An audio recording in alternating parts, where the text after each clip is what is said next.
Chapter 1. After transmigrating into a fake young master, I became a superstar. Author, Feng Hua Ru Gu. October 25, 2021 Xinjiang Literature City exclusive publication. Lin Yanran opened Weibo, and the third trending topic was Yanran get out of the entertainment industry.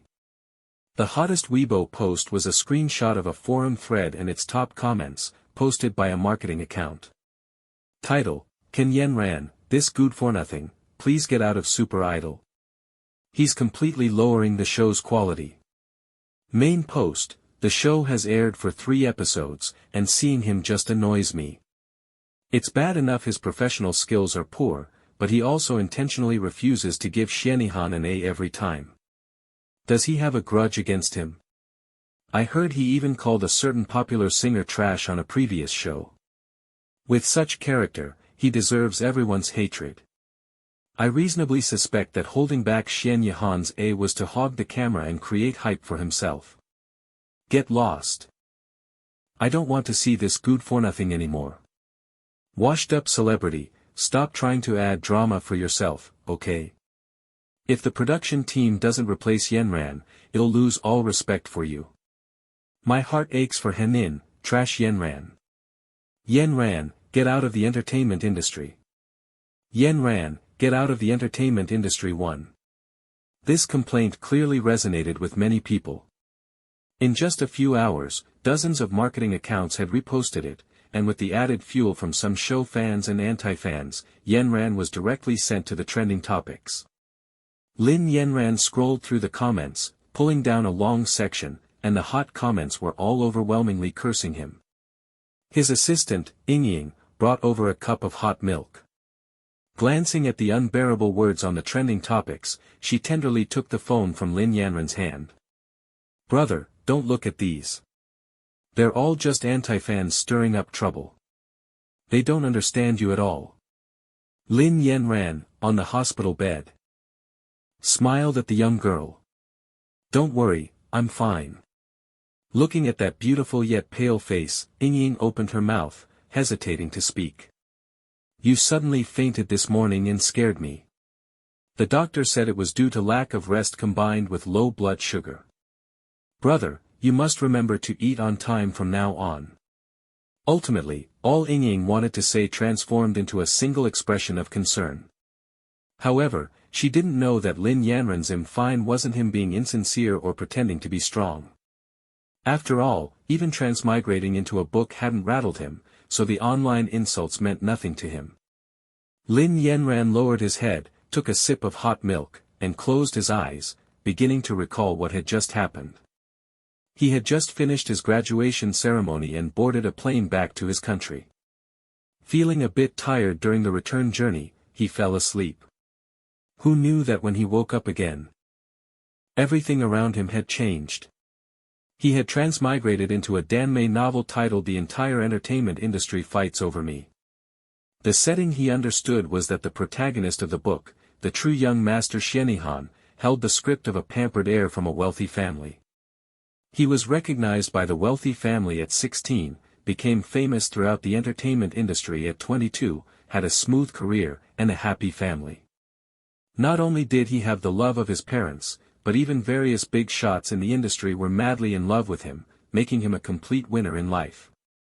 As for Yanran, the cannon fodder fake young master whom Lin Yanran had transmigrated into, he was clumsy and foolish, uneducated, had terrible social skills, and was riddled with scandals. 6 years ago, when the true young master was recognized, this adoptive son, completely lacking self-awareness, caused all sorts of trouble for the true young master. He was eventually kicked out of the house by his wealthy adoptive parents, who had long since grown tired of him. Now, without the halo of a wealthy young master, even in his fallen state, he still sought trouble. Relying on his identity as a mentor on Super Idol, he continuously made things difficult for the protagonist, who was a contestant, perfectly embodying the role of a clown. The cannon fodder fake young master's ending was naturally that the protagonist rose up and slapped him hard. The original owner was cursed until he withdrew from the entertainment industry, and later, due to contract disputes with his company, he accumulated massive debts.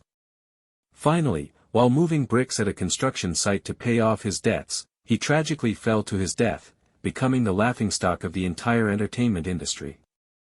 Currently, the plot was at the point where the original owner had twice made things difficult for the protagonist Xianihan, refusing to give him an A for various reasons. Xianihan was the favored child of fortune in this novel and would receive everyone's favoritism. So after the show aired, when the audience and fans saw that the original owner had repeatedly made things difficult for him, their reaction was particularly strong. Besides cursing him onto the trending topics, they also continuously wrote letters of complaint to the production team, forcing them to replace this useless mentor. After integrating the known plot in his mind, Lin Yanran reopened his eyes. The current situation seemed a bit exciting. He took a sip of the hot milk in his hand, then pulled out his phone to search for videos of the original owner making things difficult for Xianihan. As soon as he typed Yanran into the search bar, it automatically suggested related terms. Yanran blocks Xianihan's A and Yanran get out of the entertainment industry. Lin Yanran ignored the other terms and directly clicked on the first link. A few seconds later, the video loaded, but it was originally posted in Xianihan's super topic. Xianihan's little rabbit, Yanran blocks Xianihan's A. It's not that we fans are being unreasonable or deliberately playing the victim, but whether a certain mentor intentionally targeted Hanin in this instance is something we, being insignificant, can't decide. We just hope everyone watches the video to understand the situation at the time. After glancing at the fans' pitiful post, Lin Yanran clicked on the video. This video was made by Xianihan's fans, so the editing was naturally quite elaborate. The video was split into two. The left side showed clips of Xianihan diligently practicing the theme song, sourced from show behind-the-scenes footage, fan site managers, and unofficial photographers. While the right side simultaneously played his dance video from the theme song assessment. In the footage, Xianihan tried hard to force a smile befitting a proper idol, attempting to appear energetic and sunny. However, his occasional frowns and pale lips betrayed his physical discomfort. Seemingly pushing his body to its limits, he collapsed onto the ground immediately after completing the final move. Upon seeing this, a mentor rushed over to help him up. The mentor spoke, asking with concern, "Are you feeling unwell?" Xianihan shook his head in his arms, softly saying he was fine. Afterward, his friend also rushed over and explained in a very loud voice, how could he be fine? Mentors, you don't know, Hanin suddenly caught a severe cold last night, and he was still on an 4 drip right before coming for the assessment.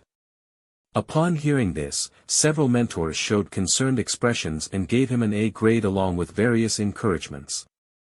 However, the original owner, who gave the final score, offered no encouragement whatsoever and spoke very mercilessly to Xianihan. He said, "Although it's been very difficult for you, I'm sorry, but I can only give you a B for this performance." As soon as this grade was announced, the entire venue erupted in an uproar. Even Xianihan, who had maintained a faint smile until then, suddenly couldn't smile anymore.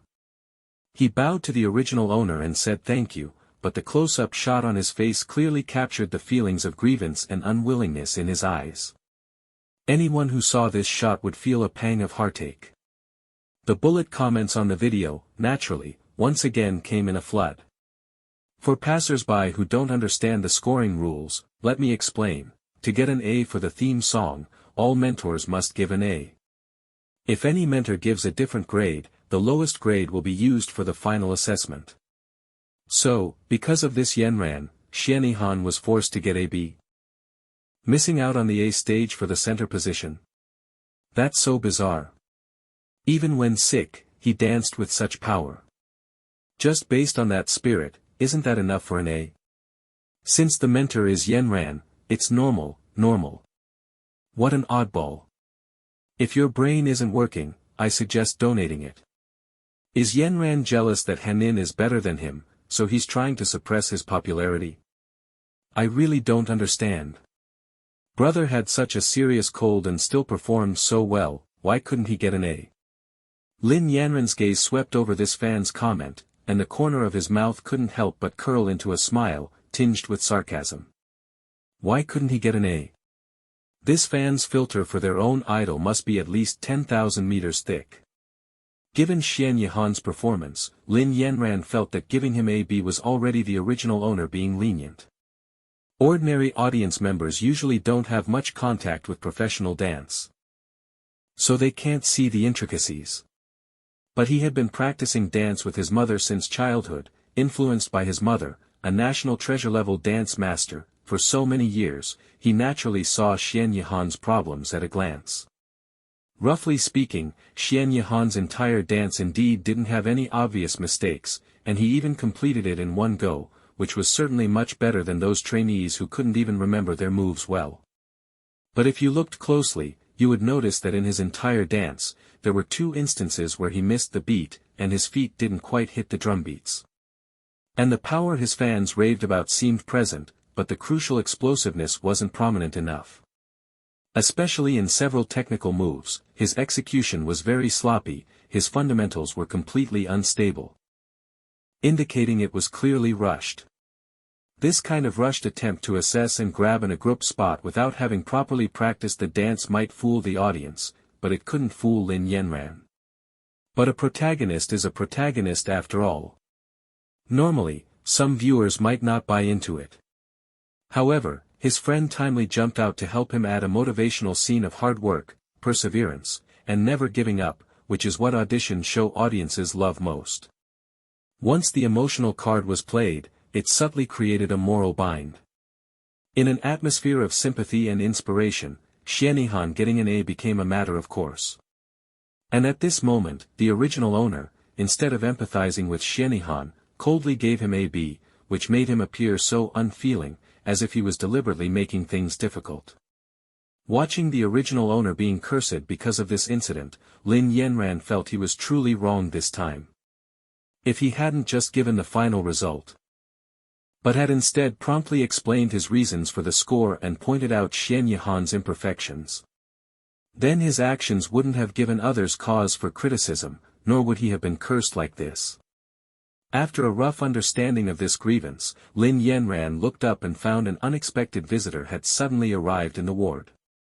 The newcomer looked displeased, directly sent Ying out, then stood by the bed with a cold face, looking down at Lin Yanran. "Yanran, did you do as I told you this morning?" The newcomer's tone was far from polite. Based on the original owner's memories, Lin Yanran recognized the man in front of him. Ding Weikong, the original owner's manager. Lin Yanran didn't know what the manager had said to the original owner, so he slowly put down his cup, found the recording function on his phone, and gently pressed the record button. If he didn't speak, the other party would still proactively bring up the matter. As expected, Ding Weikong thought Lin Yanran was deliberately playing with his phone and ignoring him, and immediately launched into a tirade of scolding. "Are you deaf? Don't you understand when I tell you to gracefully get out of Super Idol?" With that, he tried to throw Lin Yanran's phone. Lin Yanran quickly placed his phone by the bed, looked up to meet Ding Weikang's gaze, and stared at him coldly. Ding Weikang's steps immediately halted when he met that gaze, and his movement stopped as well. For some reason, his spine felt faintly numb at that moment.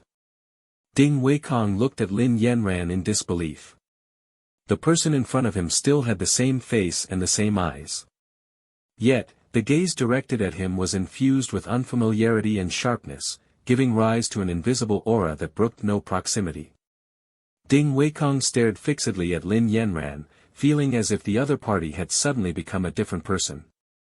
Ding Weikong, accustomed to bullying the weak and fearing the strong, had never seen Yanran act so forcefully. He immediately backed down, awkwardly retracting the hand that had been suspended in the air. Seeing that the other party had become much more compliant, Lin Yanran spoke flatly, "What if I refuse to withdraw?" Seeing Lin Yanran disregard his words again, Ding Weikong tossed a stack of open contracts onto his lap. "Then just wait for the company to sue you for breach of contract." As if that wasn't enough, he continued to threaten, "You accepted an announcement without the company's permission. Have you forgotten the contents of the company contract? Lin Yanran didn't know what the contract stipulated, but he didn't show it. He simply lowered his eyes and slowly picked up the contract. He then saw that the page clearly stated that if he accepted an announcement without company permission, he would have to pay the company a penalty of 50 million yuan for breach of contract. This was practically robbery. Seeing Lin Yanran's gaze land on the 50 million yuan amount, Ding Weikong felt he had regained control. He quickly reverted to his previous arrogant demeanor and got straight to the point.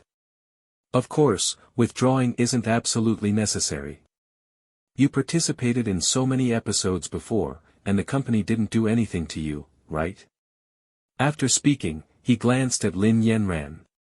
Seeing that the other party remained unresponsive, he stated his intention directly. Last night, you ran away from General Manager Li's bed and even kicked him. General Manager Li got angry and went to the company executives today. The implication was that the other party was unhappy because the casting couch attempt failed, and now intended to blacklist him and prevent him from appearing on any programs. Lin Yanran naturally understood what the other party meant, and also realized why the original owner hadn't rested well and suffered from hypoglycemia. Although Ding Weikong didn't explicitly say it, it was easy to guess that they had tricked the original owner into going there yesterday. Lin Yanran raised an eyebrow. Are you saying he wants to blacklist me? Ding Weikong neither confirmed nor denied it, merely scoffing. Lin Yanran looked at Ding Weikong, and only after he had gloated enough did he slowly expose the truth. If he really wanted to blacklist me, would you have made this special trip? Lin Yanran's words instantly wiped the smile off Ding Weikong's face. He scrutinized the person in front of him in disbelief, unable to understand why the other party's mind had suddenly become so sharp. He had always been incredibly slow-witted before. When Ding Weikong casually used the excuse that a producer appreciated his music and asked him to attend a meal, he hadn't suspected a thing and obediently went. How could he think so deeply today? Could it be that the casting couch incident last night had stimulated him, making him exceptionally sharp? Ding Weikong glanced at Lin Yanran and sneered, it seems you're not completely hopeless. Lin Yanran sneered, your mind certainly works fast, constantly engaging in pimping activities. Lin Yanran came from a privileged family, having been favored by heaven since childhood. As the young master of a wealthy family, although his personality wasn't spoiled or arrogant, he was straightforward. In his view, even if the original owner was characterized as a villainous supporting character in the novel, anyone who tried to force him onto the casting couch against his will was trash. And the accomplice who acted as a pimp in front of him was equally repulsive, so his tone was naturally impolite. It would have been better if this shameful act of pimping hadn't been exposed. But now, not only was it exposed, Ding Weikong was also mocked by Lin Yanran to his face. He felt guilty and lost face. Puffing himself up, he sternly reprimanded Lin Yanran, what pimping? You're a company liability. What virtues do you have besides that face? It's your fortune that General Manager Li thinks highly of you. Don't you think about whether you even deserve it? Lin Yanran, who had been completely belittled by the exasperated Ding Weikong, showed no expression, merely curving his lips into a light smile. Is that so? Seeing Lin Yanran so calm, Ding Weikong was infuriated even further. However, just as he was about to continue cursing, he suddenly sobered up. Because he realized that Yanran was acting exceptionally strange today. Previously, he was always taciturn, enduring everything silently without saying a word. It had been this way since he participated in the talent show. Back then, an incident caused his popularity to plummet, and he was cursed by the entire internet. Yet he refused to explain himself. Later, the company forced him to skip the college entrance examination for a ribbon-cutting ceremony, and he was again thoroughly lambasted by netizens but never clarified his situation. Finally, even after the company had squeezed out all his commercial value and exhausted his popularity, ceasing to give him announcements or release albums, he silently endured it. It was as if he lived only in his own world. Today, he suddenly seemed like a completely different person. Combining this with the fact that he dared to kick General Manager Li and run away yesterday, Ding Weikong suddenly had a bad premonition. Could Yanran be thinking of ending his life? The news Ding Weikong had seen this morning immediately flashed through his mind. An idol from Kimchi country chose to jump off a building because he couldn't bear being forced onto the casting couch. Fearing that Yanran might genuinely be provoked into doing something drastic, he quickly softened his tone and began to coax him. Yanran, Ding Guest's tone was a bit harsh just now, don't take it to heart. I know you're angry right now, but we've worked together for 5 years. Would I really harm you? Everything I do is for your own good. After telling this lie without batting an eye, Ding Weikong deliberately adopted a concerned expression. Haven't you always wanted to release an album? Our small company doesn't have the capability, but General Manager Li does. Go ask around's a senior producer for the EC website, specifically in charge of the entertainment sector for the EC group. What resources doesn't he have? Now, all you have to do is endure it, close your eyes, and sleep with him for one night. How simple is that? Watching Ding Weikong perform the "it's for your own good" act with such poor acting, Lin Yanran almost burst out laughing. Ding Weikong observed Yanran's expression as he spoke. He knew Yanran was soft-hearted, easily swayed, and very gullible. Seeing that the other party still hadn't agreed, he continued to coax him, Yanran, don't be so stubborn. Besides, I see you're almost out of money in your account. Life must go on, and you need to make music. Be sensible and come with me tonight to the Pearl Hotel to have dinner with General Manager Li and apologize, understood? The fact that he hasn't blacklisted you yet means he still cares about you, you know. Music was what Yanran valued most, and money was what Yanran currently needed most. Thus, Ding Weikong deliberately brought up both, seemingly out of concern, but actually forcing the other party to compromise in secret. The executives were originally furious and wanted to sue you for breach of contract immediately. It was General Manager Li, being the bigger person, who temporarily suppressed it for you. My little ancestor, listen to me. As long as you go have dinner and apologize tonight, everything will be fine. Ding Weikong tried every means possible. He seemed to be pleading with Lin Yanran, but inwardly, he was certain that Yanran would be forced to compromise due to reality. After all, this wasn't the first time he had dealt with a minor celebrity like this. He was very experienced. However, this time Ding Weikong failed. I won't go. Lin Yanran directly rejected Ding Weikong's suggestion. His tone was resolute and cold. Ding Weikong froze in place, clearly not having processed the refusal yet. Yanran, what did you say? I said I won't go. Lin Yanran repeated it word for word, then glanced at the other party with the corner of his eye and issued an order to leave. You can go now. Ding Weikong, who had always lorded his power over Yanran, nearly choked on his own breath. He had said so much, and Yanran was treating it like nonsense. And telling him to leave, how dare he? Seeing that the other party didn't even want to look at him and was busy playing on his phone, Ding Weikong glared fiercely at Yanran and gritted his teeth. You better think clearly about the consequences of doing this. Lin Yanran didn't even lift his head, saying flatly, I have thought very clearly. Ding Weikong was too angry to speak. After standing beside Lin Yanran for a moment and realizing that the other party's attitude was resolute with absolutely no room for negotiation, he sneered and threatened him, fine, we'll see about that. Lin Yanran curved his lips into a smile. All right. I'll be waiting. The door of the ward was slammed shut violently by Ding Weikong, making a loud noise.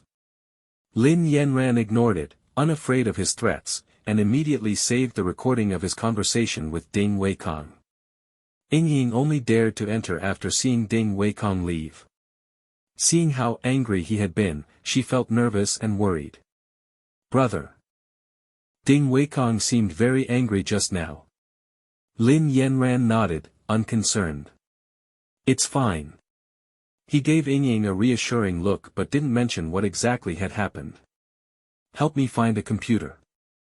Ying didn't react to how quickly the topic between her and Lin Yanran had changed, her eyes full of confusion. A computer? Ying, brother, what do you need a computer for? Lin Yanran, to Photoshop an image. Photoshop? Ying scratched her head. Why was it that ever since Brother Yanran woke up, she couldn't quite understand his words or actions? However, Ying was always obedient and didn't ask further questions, immediately bringing her own laptop over for Yanran to use. After setting up the computer, she stood nearby curiously, wanting to see what kind of image Lin Yanran was going to Photoshop. She then watched as he quickly downloaded a photo editing software and began manipulating it skillfully. His fair, slender fingers controlled the mouse. And soon a small bear continuously doing somersaults appeared in the middle of the screen. Lin Yanran moved his fingers, photoshopping the two characters Yanran above the bear's head. Afterward, he photoshopped a circus hoop around it, adding the three characters' entertainment circle on top. Finally, the two animated images were combined to create an emoticon. Thus, an animated image reading Yanran get out of the entertainment circle was complete. Lin Yanran opened Weibo via the web, logged into his account, and immediately posted this freshly made emoticon. Chapter 2. Lin Yanran, who was currently trending at number 3 on the hot search and being criticized by everyone, actually posted on Weibo at this critical juncture. It was a self-deprecating meme about getting out of the entertainment industry. Not long after it was posted, comments had already exceeded 1,000. Since his debut, Yanran had almost always been plagued by negative news. When he was popular during the talent show, fans would still defend him and control the comments. Later, his popularity quickly faded, and he had no announcements for several years. He was long past his prime, and only a few fans remained. After this Weibo post, the few comments from fans defending him were naturally drowned out by the netizens' verbal attacks. As for the uninvited decade-long anti-fans, they unceremoniously cursed Yanran's entire family, from top to bottom, in dozens of different ways. Are you going to stick to the black path all the way? Stop trying to gain attention, get out. Since you know, then hurry up and get out of the entertainment industry. Your thick skin can rival a city wall. Too much drama, I'm going to puke. He's even trying to latch onto the popularity of these negative hashtags. How washed up is he? After all, trash is trash. Shameless and without self-respect. The more fiercely the anti-fans cursed, the greater the buzz, and the more people came to watch the show. However, the internet is vast, and not everyone is involved in the entertainment industry or understands its complexities. So, a small number of netizens, attracted by the hot search to watch the fun, had different opinions about this Weibo post. This meme is so cute, ha ha ha. Jiumin, why do I feel like Yanran is a bit cute? Is Yanran making fun of himself? Ha ha ha ha, this guy is quite interesting. This Yanran's psychological endurance is really strong. If I were cursed so badly, I would have uninstalled Weibo long ago. Sisters, you all think he's cute, but why do I feel like he's quite tough? Anti-fans told me to get out of the entertainment industry, so I'll just make a photoshopped image of getting out of the entertainment industry as per your request. Who's afraid of whom? So, is this meant to anger the anti-fans to death? How exciting! Ying, who had watched Lin Yanran post on Weibo but held her phone, afraid to check the comments, looked at him worriedly. Brother, if you post on Weibo now, they'll curse you even harder. Lin Yanran, of course, knew. But the original owner hadn't explained clearly during the show, missing the best time to defend himself. Now that he was on a negative hot search, explaining wouldn't convince anyone, people would only think he was making excuses.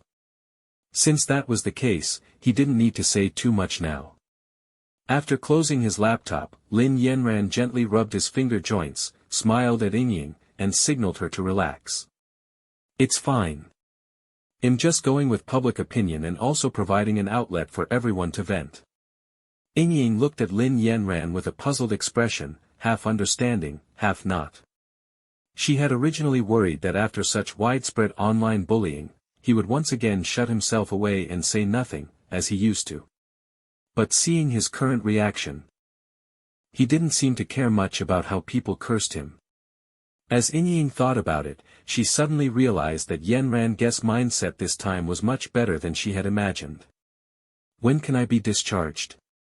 Lin Yanran's voice brought Inying back to reality.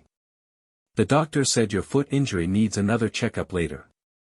If it's fine, you can be discharged. She checked the time. Around 4 p.m., probably.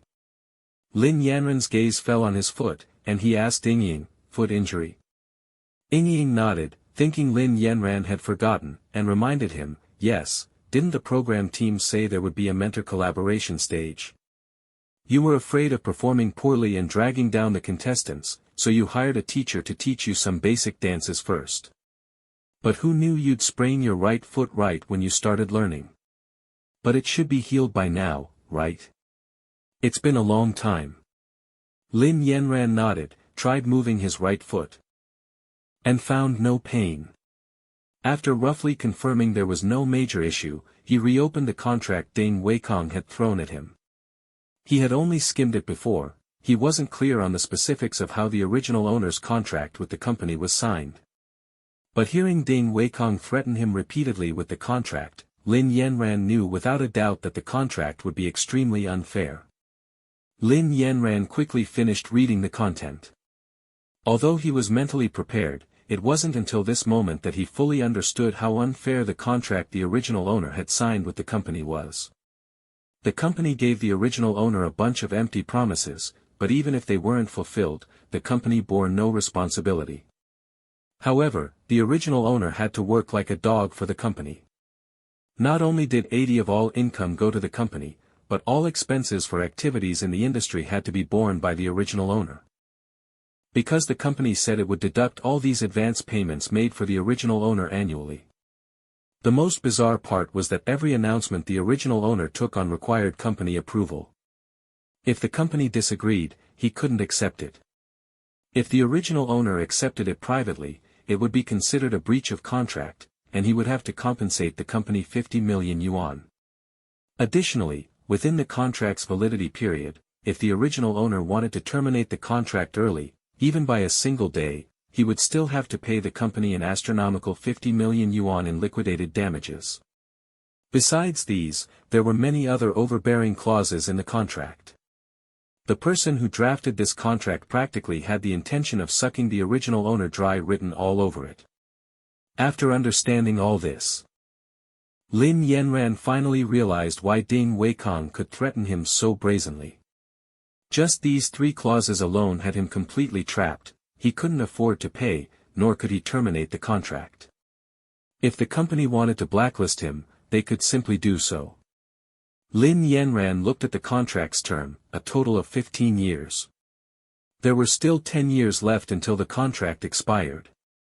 Such a long period, if he really had to endure until then, it would be too late. This contract definitely needed to be terminated. But not now. Lin Yanran knew that right now he was alone against the entire company. He had no advantage in terms of energy or finances. So, for this kind of drawn-out lawsuit, if he wanted to terminate the contract steadily and win, he had to find a highly capable lawyer to settle it once and for all. Soon, Lin Yanran used his phone to search for lawyers who were currently good at handling such contract lawsuits. After a while, he already had a few suitable candidates in mind. However, famous lawyers are not cheap. Lin Yanran thought about how miserable the original owner's life seemed, and with a bad premonition, he immediately checked the original owner's remaining assets. After carefully adding up the balances in the other party's bank card, Alipay, and WeChat again and again, Lin Yanran fell silent. All of the original owner's disposable cash combined was less than 10,000 yuan. This was not just a small difference from the frequently joked about daily salary of 2.08 million yuan. Lin Yanran silently closed all applications. Compared to hiring a lawyer for a lawsuit, what he needed to consider more now was how to make money. Lin Yanran sighed helplessly, still unable to fully understand. Even if the original owner's revenue split with the company was unequal, he had still been in the entertainment industry for 5 or 6 years, had once been popular, and had no bad habits. No matter how badly he was doing, running just 2 commercial performances wouldn't leave him in such a destitute state. Lin Yanran frowned, staring at his phone when something suddenly occurred to him. He immediately pulled up the bank transfer message he had just seen. Scrolling up a bit, he discovered that a week ago, the original owner had actually transferred out 5 million yuan. After the transfer, the original owner sent a message to an unknown number. "I've returned all the money you spent raising me. We owe each other nothing from now on." Based on the message content, the original owner had clearly transferred this money to his wealthy adoptive parents, who had heartlessly kicked him out after finding their biological son. Lin Yanran's beautiful brows furrowed even tighter now. Ying's voice suddenly sounded from outside the door. She knocked on the door and came to the bedside with the doctor. Lin Yanran put away his phone and cooperated with the doctor for the examination. Finally, the doctor informed him that his foot injury was fine and only required rest, after which he took a taxi home. His conversation with Ding Weikong that afternoon hadn't been pleasant. After Ding Weikong left, he directly took away the nanny van and other equipment the company had provided him. After nearly an hour of travel, Lin Yanran finally returned to the original owner's home. The home was very simple, a small, empty apartment of about 60 square meters. The entire house only had some slightly valuable professional equipment in the music room, the other rooms were barely furnished, indicating poor economic conditions. After seeing Ying off, Lin Yanran went to the kitchen and opened the refrigerator, preparing to cook. He hadn't eaten much since waking up, and it was almost 8 in the evening, so his stomach had long been rumbling with hunger. There wasn't much in the refrigerator, actually. Lin Yanran searched the entire fridge carefully, organized all the usable ingredients, and then barely managed to make himself a simple dinner. Afterward, he tidied the room briefly, then took a shower. When he was free again and picked up his phone, he found several new messages. The latest one was a WeChat message from Ying, reminding him that there was another recording for Super Idol tomorrow morning. The rest were all from Ding Weikong. The other party had called him, but he didn't answer, so he sent more than a dozen messages, using threats and inducements to get him to go to Mingzhu Hotel for an appointment. Lin Yanran simply ignored them. Lay on the bed, scrolled through his phone for a while, and then fell asleep. At midnight, in the Super Idol program team's meeting room, several core members of the directing team were holding an overnight meeting. "Boss, customer service reported today that viewers are complaining about Yanran. The official Weibo comments and private messages are flooded with criticism. What do you think about this?" As soon as this person finished speaking, someone immediately chimed in, "Although Yanran's situation is quite negative, he has indeed reignited our show's popularity. Today's latest episode viewership increased by 70, the effect is particularly good. If he stays, our show will never lack topics. Are we sacrificing our reputation for short-term gains? Besides, the Grand Mentor will be officially announced next episode. With his traffic, are we still worried about no one watching? Becoming famous through controversy is still fame. Don't look at how fiercely the audience is cursing now. Believe it or not, next episode they'll be more punctual than anyone else, just waiting to see how Yanran targets Xianihan again." The views of the two responsible persons were clearly at odds. One wanted to kick Yanran out, the other wanted to keep him, and they had been arguing fiercely from the start. Listening to his subordinates' opinions split into two factions, the chief director, sitting in the very center, frowned deeply and remained silent. He glanced at the two messages that senior management had just sent him, feeling the problem was incredibly tricky. So he spoke, throwing the problem to his two subordinates.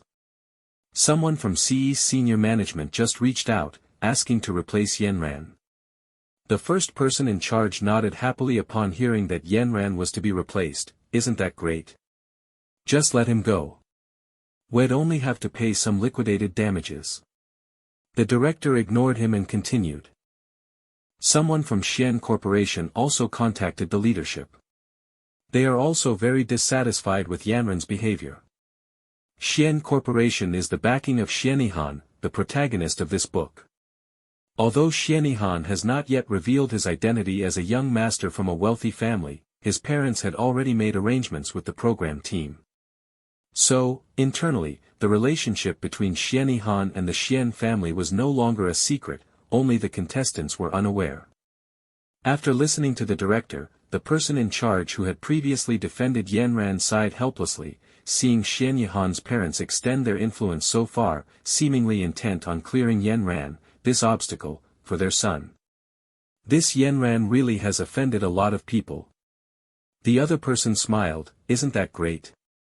As long as Yanran leaves, everything will be settled. The audience will be happy, and CE and Xian Corporation will also be pleased.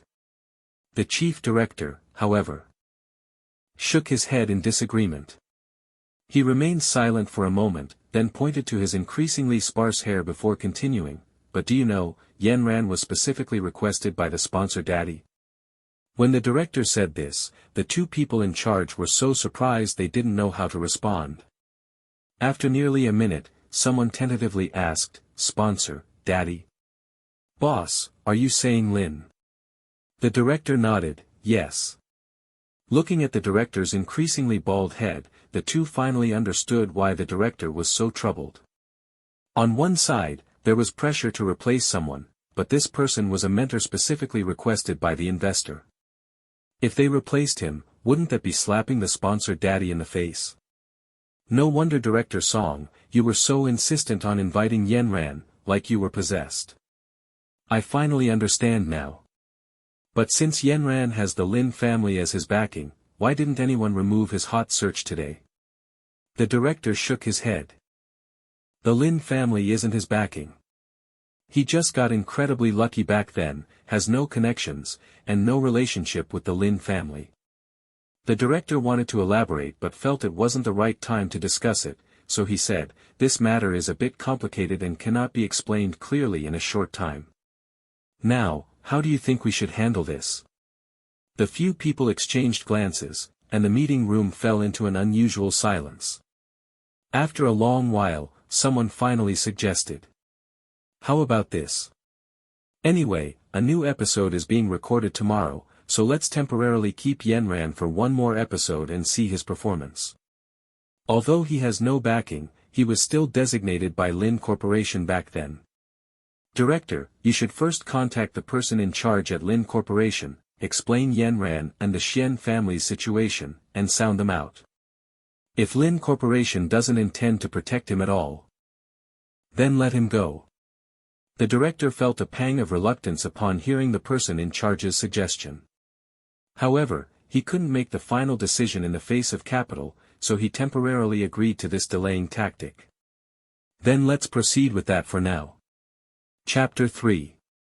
Lin Yanran's biological clock woke him up promptly at 7 o'clock.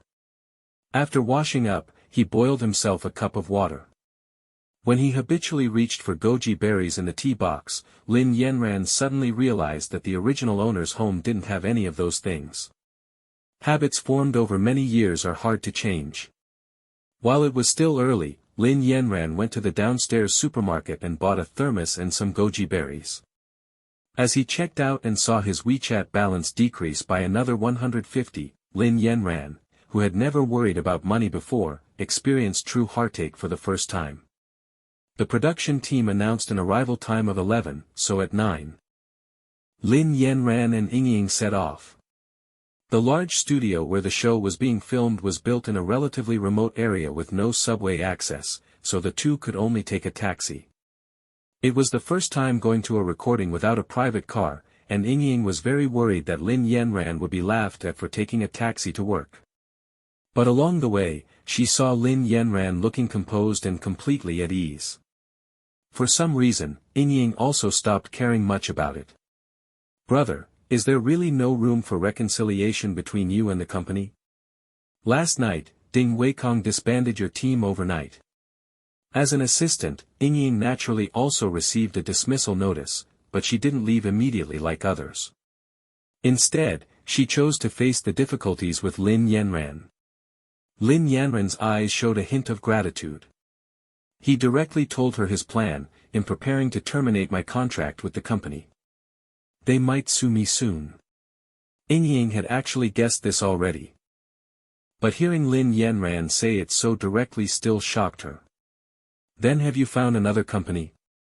Not yet. Lin Yanran shrugged, taking it one step at a time. After speaking, he glanced at the only young girl willing to stay with him during his downfall and said seriously, "You probably know my situation quite well. Perhaps one day I won't even be able to pay your salary." Ying thought Lin Yanran was subtly trying to persuade her to leave, so she quickly shook her head. "It's okay, brother. It's okay even if there's no salary."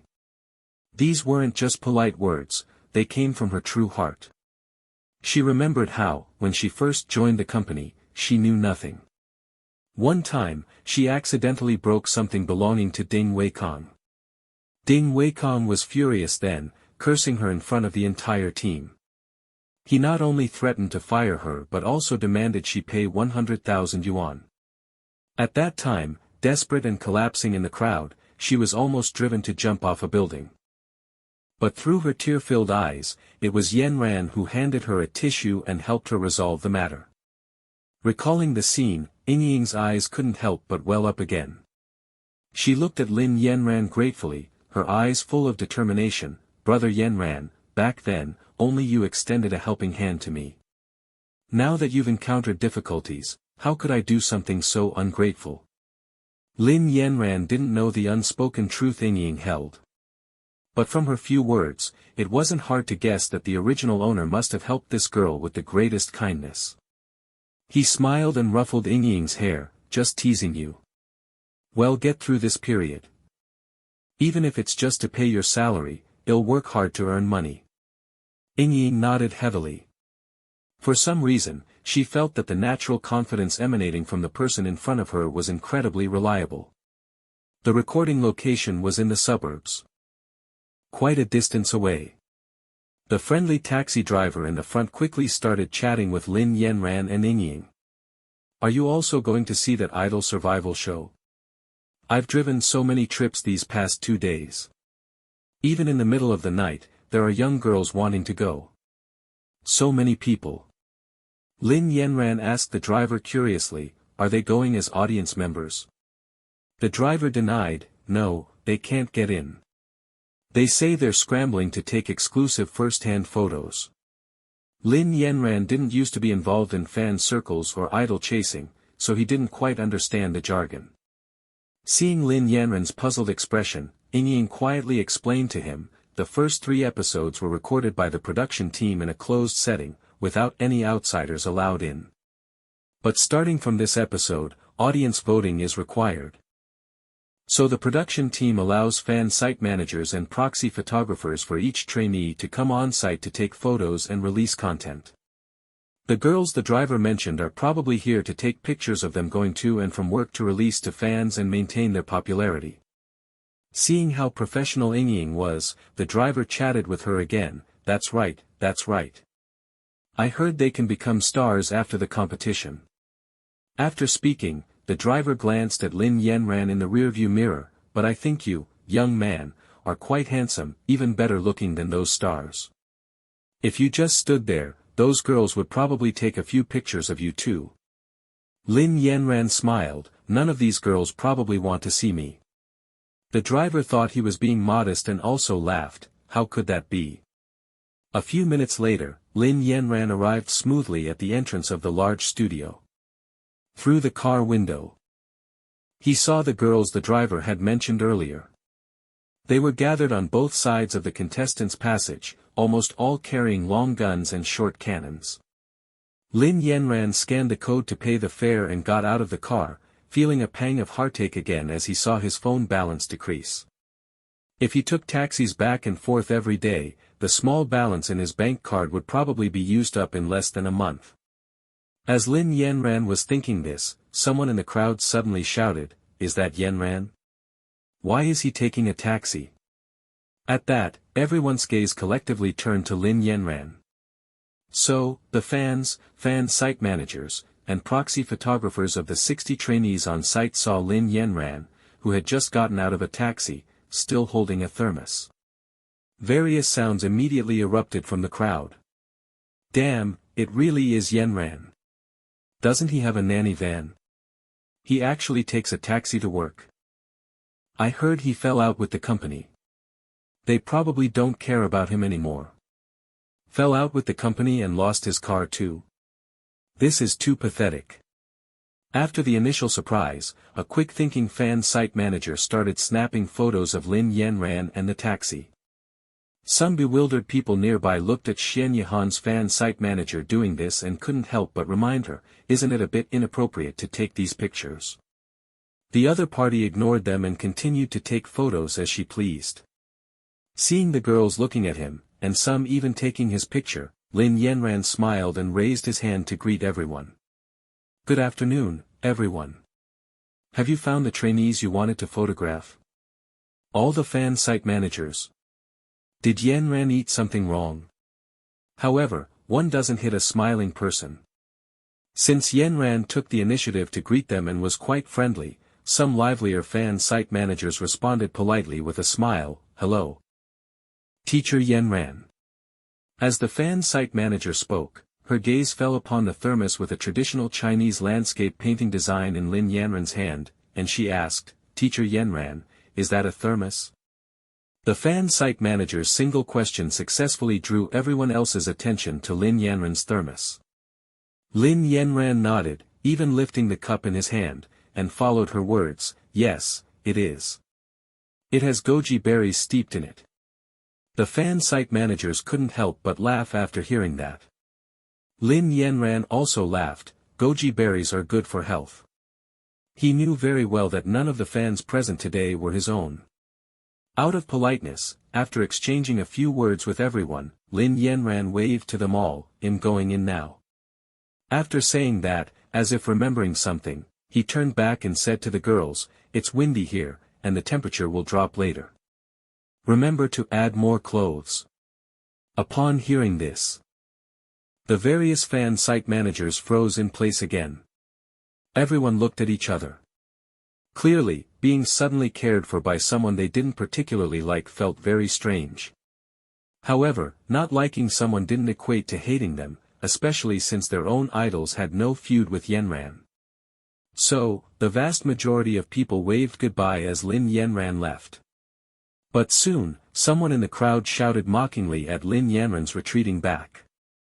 Big star, why did you take a taxi today? Where's your luxury car? Does a taxi match your noble status? It was Xian Yihan's fan site manager speaking. They laughed loudly on purpose, their faces showing blatant mockery of Lin Yanran. The fan site managers present all knew about the animosity between Xian Yihan and Yanran, but they never expected Xian Yihan's fan site manager to say such excessive things directly to his face. Many frowned, secretly casting reproachful glances at the group. But they didn't seem to think there was any problem. Instead showing triumphant smiles after deliberately taunting someone. Feeling disgusted, the fan site managers looked at Lin Yanran, who was being maliciously humiliated, and secretly worried for him. After all, for a celebrity to be openly mocked like this, it would surely be a loss of face. But if Yanran really got angry and lashed out, these people would have more material. While everyone was secretly speculating, Lin Yanran turned around and smiled casually at the group. Isn't it normal to take a taxi to work when there's no subway access? Isn't it normal to take a taxi to work when there's no subway access? A light-hearted joke diffused the awkwardness. The other fan site managers couldn't help but laugh after hearing it. Subway, are you being polite? What happened at the front of the big studio spread across the entire network almost immediately. These little incidents that just occurred were naturally disseminated by various fan site managers through different channels. In Xian Yihan's super topic, the information that spread was like this. Someone just fell out with the company yesterday and today can only take a taxi to work.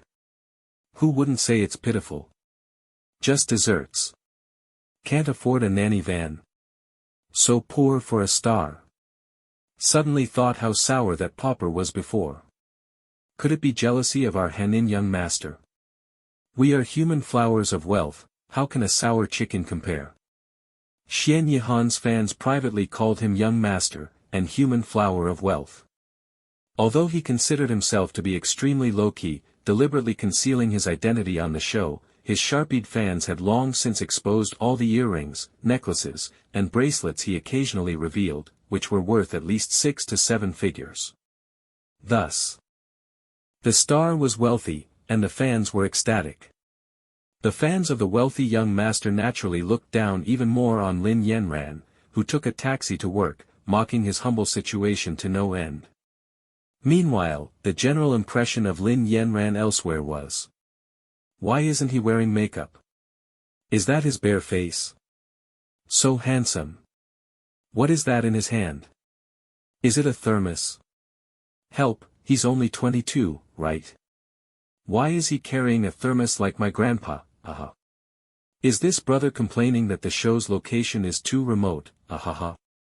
No subway access, having to take a taxi every time, I'm really grateful. Is this guy going for a comedian route recently? LOL. After Lin Yanran arrived at the production set, he was called by the director team for a private talk. The director spoke earnestly, subtly revealing last night's decision to Lin Yanran, meaning to give him some psychological preparation. Lin Yanran was a smart person and naturally understood the director's unspoken meaning. Thank you, director. You and the production team have gone to great lengths. I promise I won't cause such an incident again in this episode. Lin Yanran's attitude in admitting his mistake was so good, and he had given his assurance, so the director said no more. He patted Lin Yanran's shoulder and comforted him, don't put too much pressure on yourself. The next week will be quite tough, so prepare well. Lin Yanran nodded. After discussing the show's matters with the director, he moved on to the main topic he wanted to address. Director, can I expense my taxi fares for commuting? He had inquired before, and transportation costs were supposed to be reimbursed by the production team. However, the director, caught off guard by the question, didn't react for a moment. It wasn't until he saw Lin Yanran pull up the electronic invoice page on his phone that he understood what he was talking about. Yes. Just go talk to finance. He had been in the entertainment industry for so long. And Lin Yanran was the first celebrity to expense taxi fares. As someone who was almost out of food money, Lin Yanran didn't care much. Seeing that a major problem had been solved, he breathed a sigh of relief and smiled, all right then, I'll send the electronic invoice to finance later. The director looked at Lin Yanran and finally couldn't help but ask, are you really short on money lately? Lin Yanran nodded frankly, yes, I'm preparing to sue the company to terminate my contract. After finishing his conversation with the director, Lin Yanran emerged to find the staff members bustling about. The 60 trainees had already arrived at the dressing room, beginning their makeup and styling. Ying saw Lin Yanran come out and quickly ran over, almost in tears from frustration. Brother, we didn't bring our styling team today, so there might be a problem with makeup. The original owner's previous makeup and styling were done by his own team. However, Lin Yanran had a falling out with the company last night, and the production team hadn't arranged a separate makeup artist for him in advance, so he now had to squeeze in with the other trainees. Ying hadn't been responsible for this area before and only remembered it when they encountered the situation today. There were many trainees, and each person's styling took a lot of time. Today, very few makeup artists were arranged. She went to inquire for Lin Yanran, but the busy makeup artists either refused or told them to wait until last. Seeing Ying anxious, Lin Yanran gently comforted her, don't worry. Well, think of other ways, or waiting a bit is fine too, they're busy. But time is almost up. It'll be too late by the time they finish. Just as Ying finished speaking, a deep, pleasant male voice sounded behind Lin Yanran. My makeup artist is free.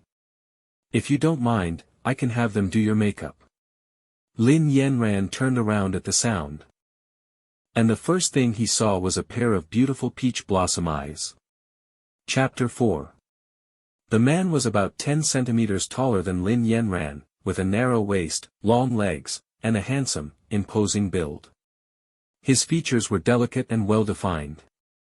Under his sharp eyebrows, his captivating peach blossom eyes were currently looking at Lin Yanran with a smile. The corners of his eyes curled up slightly with the amusement, and a dazzling light instantly bloomed in his light-colored pupils. The man in front of him was excessively handsome. This was Lin Yanran's first thought upon seeing the other person. He had those signature peach blossom eyes and was surrounded by dozens of assistants and staff members. Such a grand entrance immediately made Lin Yanran think of a person from the original novel. Gu Sai. Superstar Gu Sai. He burst onto the scene at 20 and became a top celebrity immediately upon debut. Every album he released broke sales records. And the 2 films he casually participated in not only swept the box office but also won him the Best Actor crown that year. Crucially, 7 years after his debut, his popularity still far surpassed everyone else. He not only had countless fans but also held an extremely high status in the industry. Everyone felt that Gu Sai was born a darling of the entertainment industry. His existence was one of inherent favor.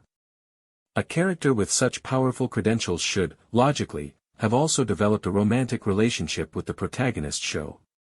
However, for some unknown reason, in the original work, Gu Sai was the only person the universally adored protagonist show, Xianihan, failed to conquer.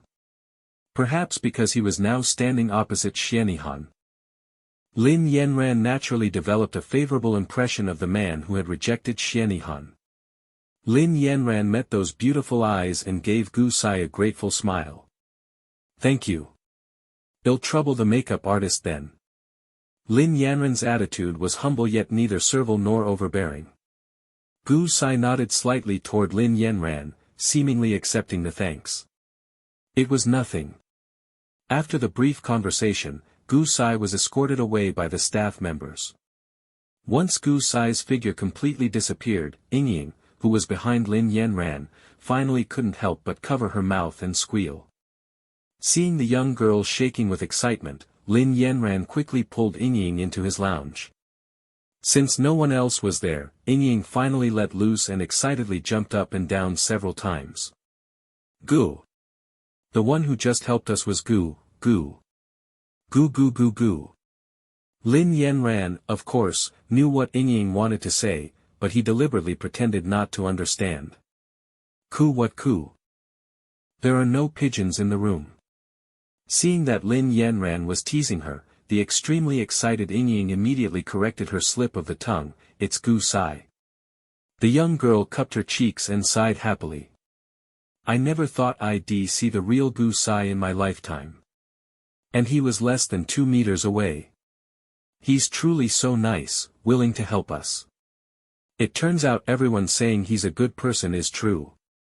Thinking back to that situation, Ying's eyes sparkled.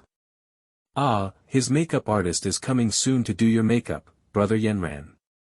Ying, who had entered fangirl mode, suddenly got carried away in her excitement. Doesn't that roughly equate to kissing him? Lin Yanran. How does applying makeup roughly equate to kissing him? Lin Yanran was not only confused but also greatly shocked. Realizing that she had uttered such outrageous words right in front of Lin Yanran, Ying quickly waved her hands awkwardly and initiated the great topic-changing maneuver. No. What I actually wanted to ask was, why is Gu Sai here? Lin Yanran unscrewed his thermos, took a sip of goji berry water, and slowly reminded her, the production team said they still have a heavyweight major mentor who hasn't been officially announced yet. Ying suddenly realized. Super Idol had indeed announced this news before its broadcast. At the time, the production team used every exaggerated method possible to hype up this mysterious major mentor. Many people were guessing if the person the production team praised as being peerless could possibly be Gu Sai. But who knew that from then until now, 3 episodes of the show had already aired, and the major mentor was still nowhere to be seen. Furthermore, Gu Sai had been abroad recently and showed no intention of returning to take on a variety show. Thus, the rumor died down, and everyone thought the production team was deliberately misleading people for publicity. But who knew, Gu Sai really came. If such explosive news were released, it would undoubtedly dominate trending searches. Although Ying, who knew ahead of time, desperately wanted to share this with her fangirl friends immediately, her professional ethics made her hold back. If the mentor really is him, won't we be able to see him often in the future? Will I have a chance to ask for an autograph? As Ying was anticipating this, a knock sounded on the door of Lin Yanran's lounge. "Hello, are you Teacher Yanran?" The newcomer gently introduced herself after seeing Lin Yanran. "I am Teacher Gus, makeup artist, Ming, and am here to do your styling." After learning her purpose, Lin Yanran quickly tried to invite her in. However, the other party politely refused. "We have a lot of equipment, and time is a bit tight here. It would be troublesome moving things with people coming and going. Teacher Yanran, if it's convenient for you, could you please come to our makeup room?" Lin Yanran naturally had no objection and immediately walked over with Ying. When they arrived at the makeup room the person mentioned, Lin Yanran realized it was actually Gu Sai's private lounge. However, Gu Sai wasn't there. He had thoughtfully left his entire styling team in the room to work on Lin Yanran's look. He had originally thought Gu Sai would only send one makeup artist, but he hadn't expected the other party to be so generous. After all, given Gu Sai's position, there was truly no need for him to go to such lengths to help a disgraced cannon fodder like him. Lin Yanran silently accepted this favor in his heart, resolving to repay it if he ever had the chance. The superstar's styling team was highly professional, and their speed and technique were impeccable. Before long, Lin Yanran's styling was complete. Makeup artist Ming gently adjusted the stray hairs on Lin Yanran's forehead and happily said, "All done." Seeing this, Ying cleverly brought warm water to the stylists. "Thank you for your hard work, teachers." Ming waved her hand, and while admiring Lin Yanran's beautiful face in the mirror, she spoke with a hint of regret. "Today was quite sudden, so we weren't fully prepared and couldn't find a suitable necklace. Otherwise, this look would be even more stunning." As she spoke, her gaze couldn't help but fall upon a pure white necklace again, feeling more regretful the more she looked at it. However, just as Ming finished speaking, someone at the door voiced her exact thoughts. "Wouldn't that be a pity?" The man who pushed the door open spoke with nobility and grace. Lin Yanran saw Gu Sai walking toward him through the half-length mirror. As he walked, he leaned sideways and whispered something to his assistant. Soon, the assistant pulled out a brand new necklace from somewhere. Gu Sai held it in his hand, playing with it, and then slowly asked Ming, "How about this one?" Ming's eyes immediately lit up upon seeing the necklace in Gu Sai's hand. "It's absolutely perfect." After speaking, she didn't hesitate, immediately snatching the necklace from Gu Sai's hand and joyfully preparing to put it on Lin Yanran. Before the necklace touched Lin Yanran's neck, Gu Sai rested his hand on the back of Lin Yanran's chair, leaned down, and told him, "This necklace is brand new, I haven't worn it." Lin Yanran turned his face, looked up to meet the other's gaze, and immediately understood his meaning. He was explaining to him that he hadn't worn it, so there was no need to worry. Gu Sai had an excellent reputation in the industry, his conduct and interactions were very comfortable, and he would try to help whenever possible, regardless of the other person's status. Everyone who had interacted with him praised him without exception. Lin Yanran looked at the necklace around his neck and could tell at a glance that it was quite expensive. He was secretly surprised that the other party would lend him such a valuable necklace. But now that it was already on, saying he didn't need it would seem overly modest and ungrateful. So he quickly thanked him, "Thank you, Brother Gu. I'll clean it and bring it back to you after the show recording. We're colleagues, it's fine." Gu Sai smiled courteously, raised his hand to look at the watch on his wrist, his movements free and elegant. "We start recording in about 10 minutes. Shall we head over now?"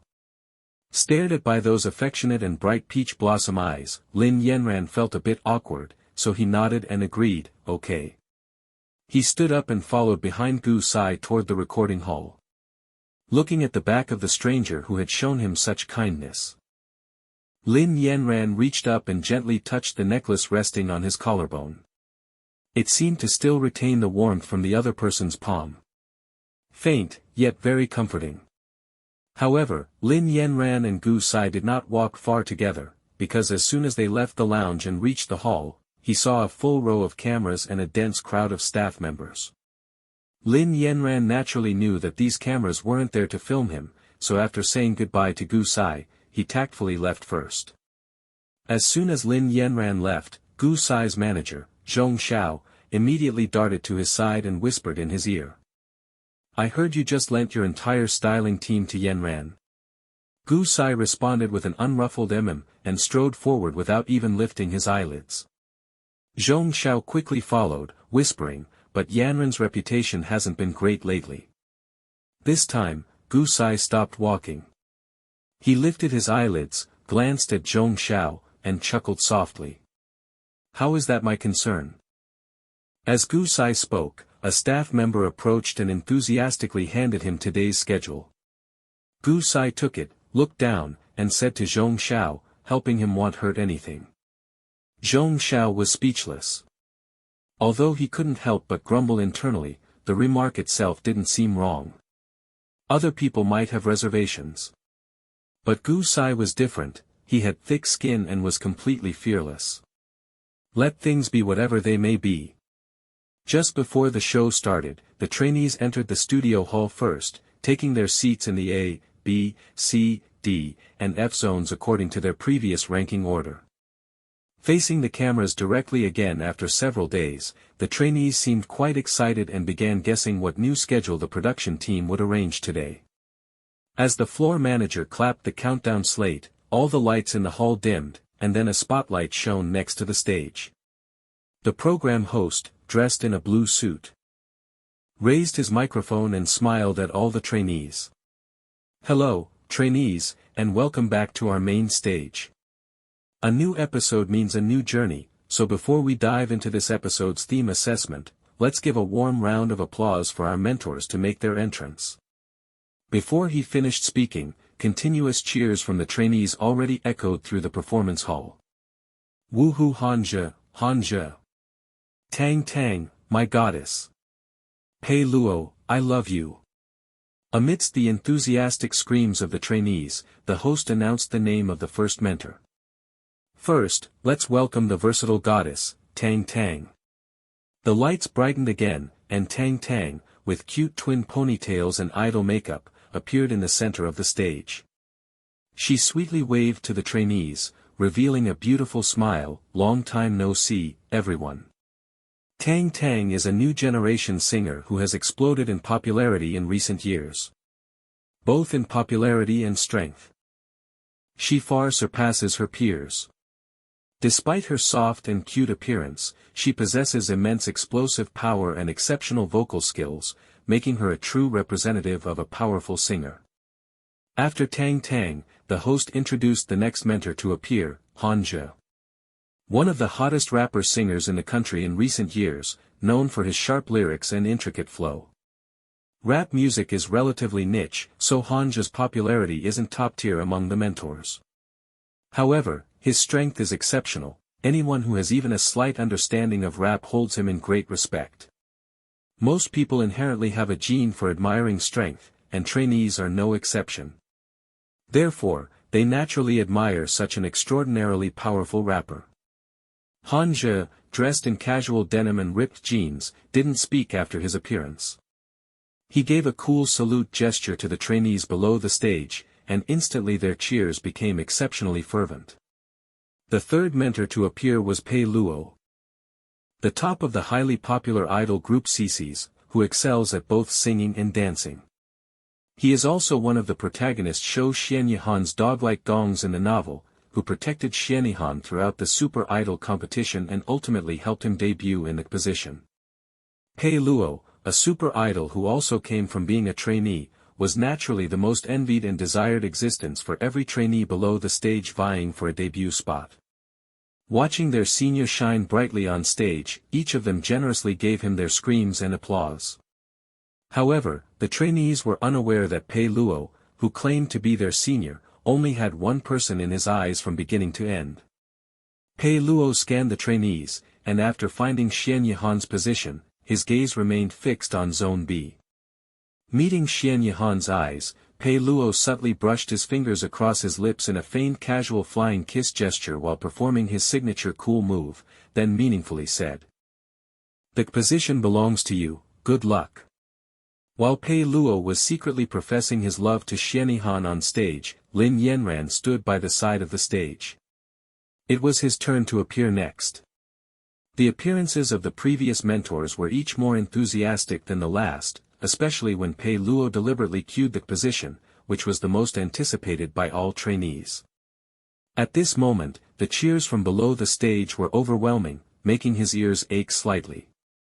Just as all the trainees' enthusiasm was at its peak, the host's voice rang out again.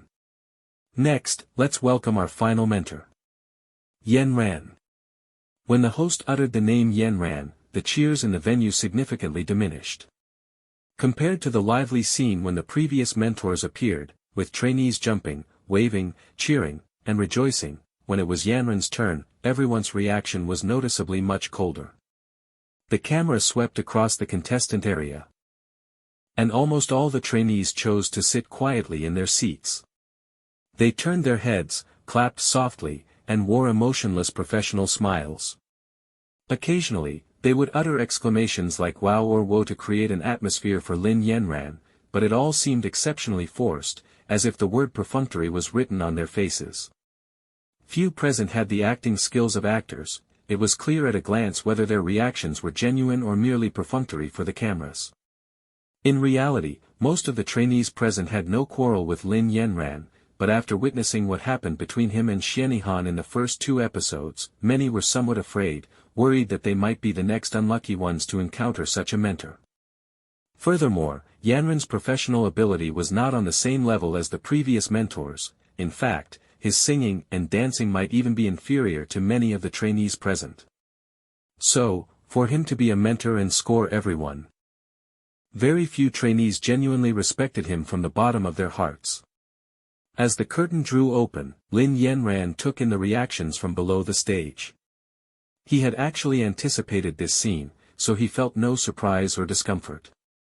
After all, for him, the atmosphere could be cold, but his aura and dignity could not be lost. Lin Yanran curved his lips, his eyes slightly hooked, and after walking to the center of the stage, he smiled generously at the trainees through the camera. "Hello everyone, I am Yanran."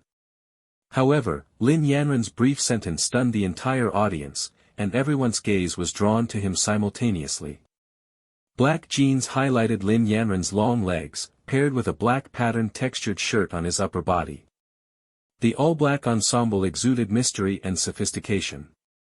However, the most stunning part of this look was not the outfit itself, but the accessories on Lin Yanran. The long tassels adorning his lower back swayed with Lin Yanran's movements, gently sweeping from his slender waist to his long ankles, making him look both sexy and alluring. The dazzling silver-white necklace shimmered against his fair, milky skin, gracing his beautifully shaped collarbones, adding a touch of mysterious and unrestrained celestial charm. Audition stages are very different from regular stages, they emphasize styling and atmosphere the most. At this moment, the strong stage lights shone on Lin Yanran, coupled with his exquisite and superior features, instantly maximizing the atmosphere. He gently brushed aside the black stray hairs on his forehead with his fair, slender fingers, revealing innocent and beautiful eyes beneath long lashes. He was noble, proud, and exceptionally beautiful, as if born to be the most dazzling light on stage. The trainees below the stage were directly stunned after clearly seeing Lin Yanran's styling today. The original owner's previous makeup artist was Ding Weikang's relative. Not only was her makeup technique subpar, but she was also reluctant to spend money and effort on Yanran's styling. The result was that after applying makeup, it actually lowered his true attractiveness, making him look less appealing than his bare face on camera. Therefore, although all the trainees had seen Yanran in person several times before, he was always quiet and his styling was ordinary and not fashionable enough, so everyone's impression of him was merely that of a handsome man in the entertainment industry. However, there are too many handsome men and beautiful women in the entertainment industry, so naturally, no one thought Yanran's looks were particularly outstanding. But today, with his changed makeup and styling, combined with his fashionable and chic look and his seemingly innate noble and confident demeanor, the sense of stunning beauty immediately emerged. Why didn't I notice he was so handsome before? He feels like a completely different person, both his styling and his aura have changed so much. At first, it was a few people whispering, then, someone unknown led with a wow, and instantly, exclamations from the trainees came through the microphones. Teacher Yanran is too handsome this episode. Ah! Mom! My heart has been struck. Oh my God, oh my God! Is this beauty really real?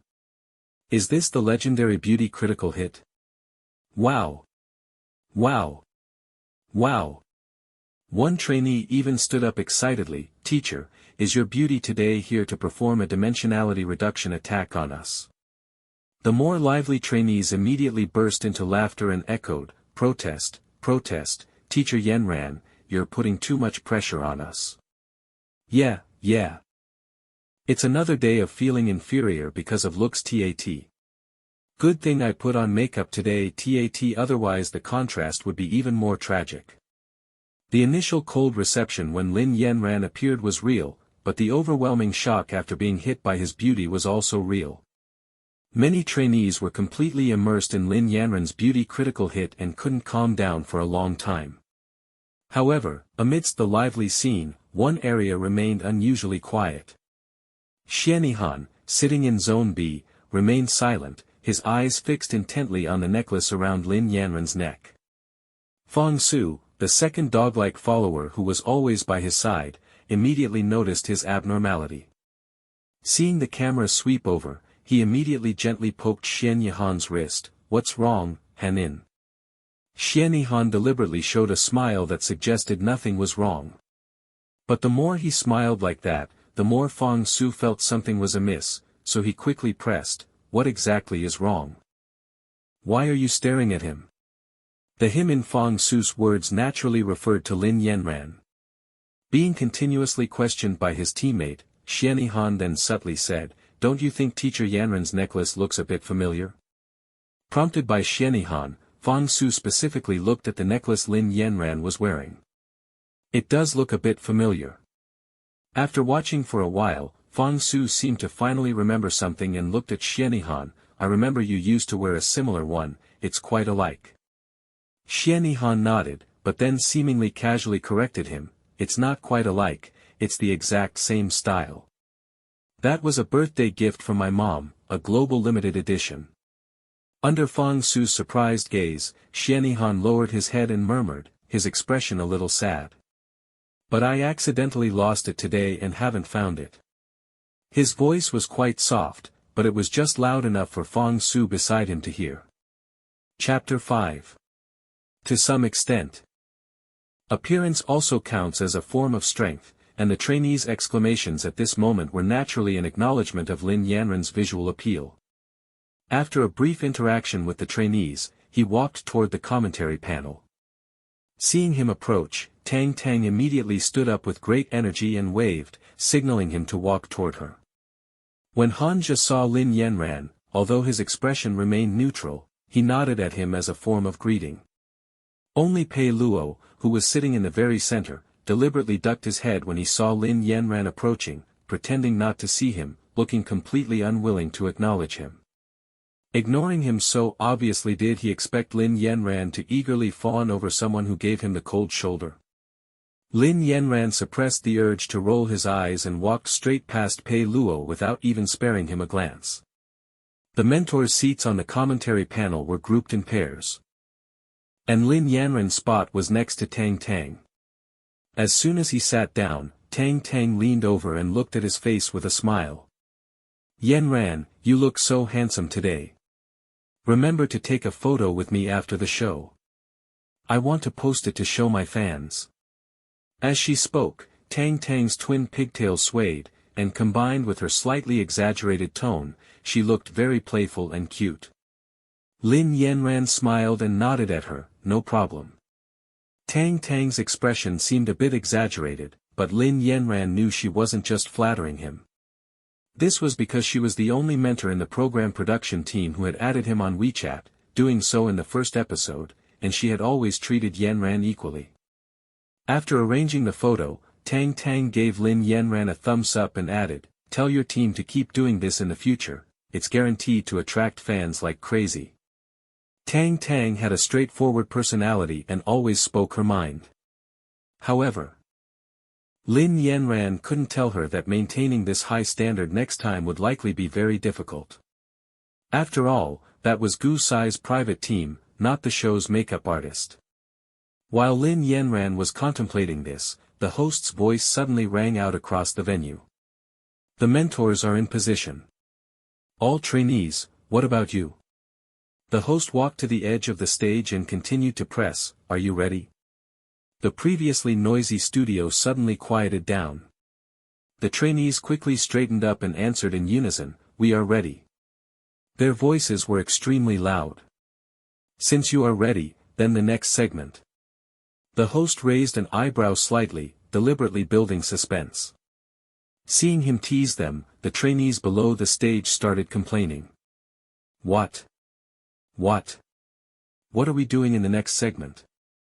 The next segment isn't going to be a battle royale, is it?" While everyone was joking around, the host smiled and shook his head. His voice sounded again through the surrounding speakers, but it was distinctly different from before, exceptionally powerful and resonant. "Then, for the next segment, please welcome our super mentor to the stage." The trainees' eyes snapped open, and their gazes collectively shot toward the stage. However, the stage was empty. All the trainees were bewildered. "Did I just hear super mentor? I heard it too. I always thought the program production team was lying to us back then. There really is a super mentor.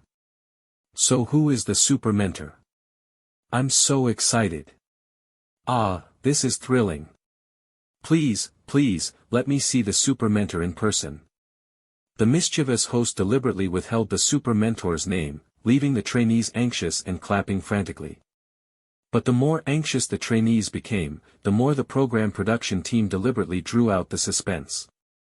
Just as the trainees were shouting super mentor in unison, the stage lights dimmed one after another, accompanied by a clicking sound effect.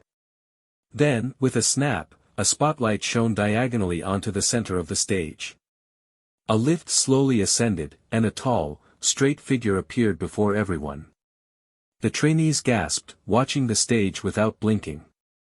However, the program production team's lighting was extremely tricky, hitting almost exclusively the person's long legs, making it impossible for anyone to clearly see who it was. So, some people couldn't help but start guessing based on the figure. Is that Zhang Jie? Hui Qingxin? Several more cool spotlights shone over in sequence, and the host's voice finally rang out again. This time, he raised his voice, and his tone was exceptionally solemn. "Let us welcome with applause our super mentor Gu Siyi." The moment the host announced Gu Sai's name, all the lights in the venue illuminated simultaneously. The man at the very center of the stage was dazzling, making all the previous waiting worthwhile. The studio remained silent for several seconds. The trainees stared at the man with wide-open mouths, their eyes filled with disbelief. After being stunned into momentary silence, the trainees who finally snapped back to reality instantly let out astonishing screams. Screams of surprise, joy, disbelief, and disregard for image. The venue was filled with continuous shrieks and thunderous applause, nearly blowing the roof off the studio. Holy crap, holy crap, holy crap. Gu Sai. Ah, it's actually Gu Sai. My God, is this something I get to experience in my lifetime? Gu Sai is my male god. I've loved him for 7 years. He's never been on a variety show before, right? What kind of insane luck do we have? You managed to invite him. You guys are truly amazing. The trainees, still clearly dazed after their excitement, gave the program production team a thumbs up. Incredible. Program production team. This move of yours is truly incredible. After recording 3 episodes, they managed to drop such a huge surprise on them. Gu-sai, devastatingly handsome on the stage, raised the microphone and looked at all the trainees. Hello everyone, I am Gu-sai. Congratulations to all of you for passing the tests of the first 3 episodes and successfully entering the top 60. The moment he spoke, his voice was a sexy baritone that could make ears pregnant, a phrase meaning extremely pleasant to hear. The previously boiling atmosphere instantly quieted down. Everyone sat obediently in their seats, like primary school students on their first day, listening intently to every word Gu-sai said. In your previous experiences, perhaps some of you achieved good results, and perhaps some still feel regret over unsatisfactory performances. Gu-sai's gaze swept lightly across the audience before he spoke again, but the past is the past. Please forget your former pride and disappointment. Starting today, we set off anew and begin a new journey. Gu-sai's tone wasn't as intense as the hosts before, but the trainees below the stage felt incredibly energized upon hearing it. Watching the confident and charismatic man on stage, they felt truly encouraged. Everyone clapped, cheered, and applauded vigorously, seemingly wanting to use the loudest applause possible to tell Gu-sai that they understood. After the applause subsided, everyone quieted down again, continuing to listen to Gu-sai speak. But right at this moment, someone shouted loudly. Male God, you are so handsome. The ill-timed voice rang out, clearly heard by everyone in the recording studio, and they all looked over at the speaker. The atmosphere became strangely funny and a little awkward. The one who confessed was trainee Wang Ziho, sitting in the C area. He had been shouting along with everyone during the excitement.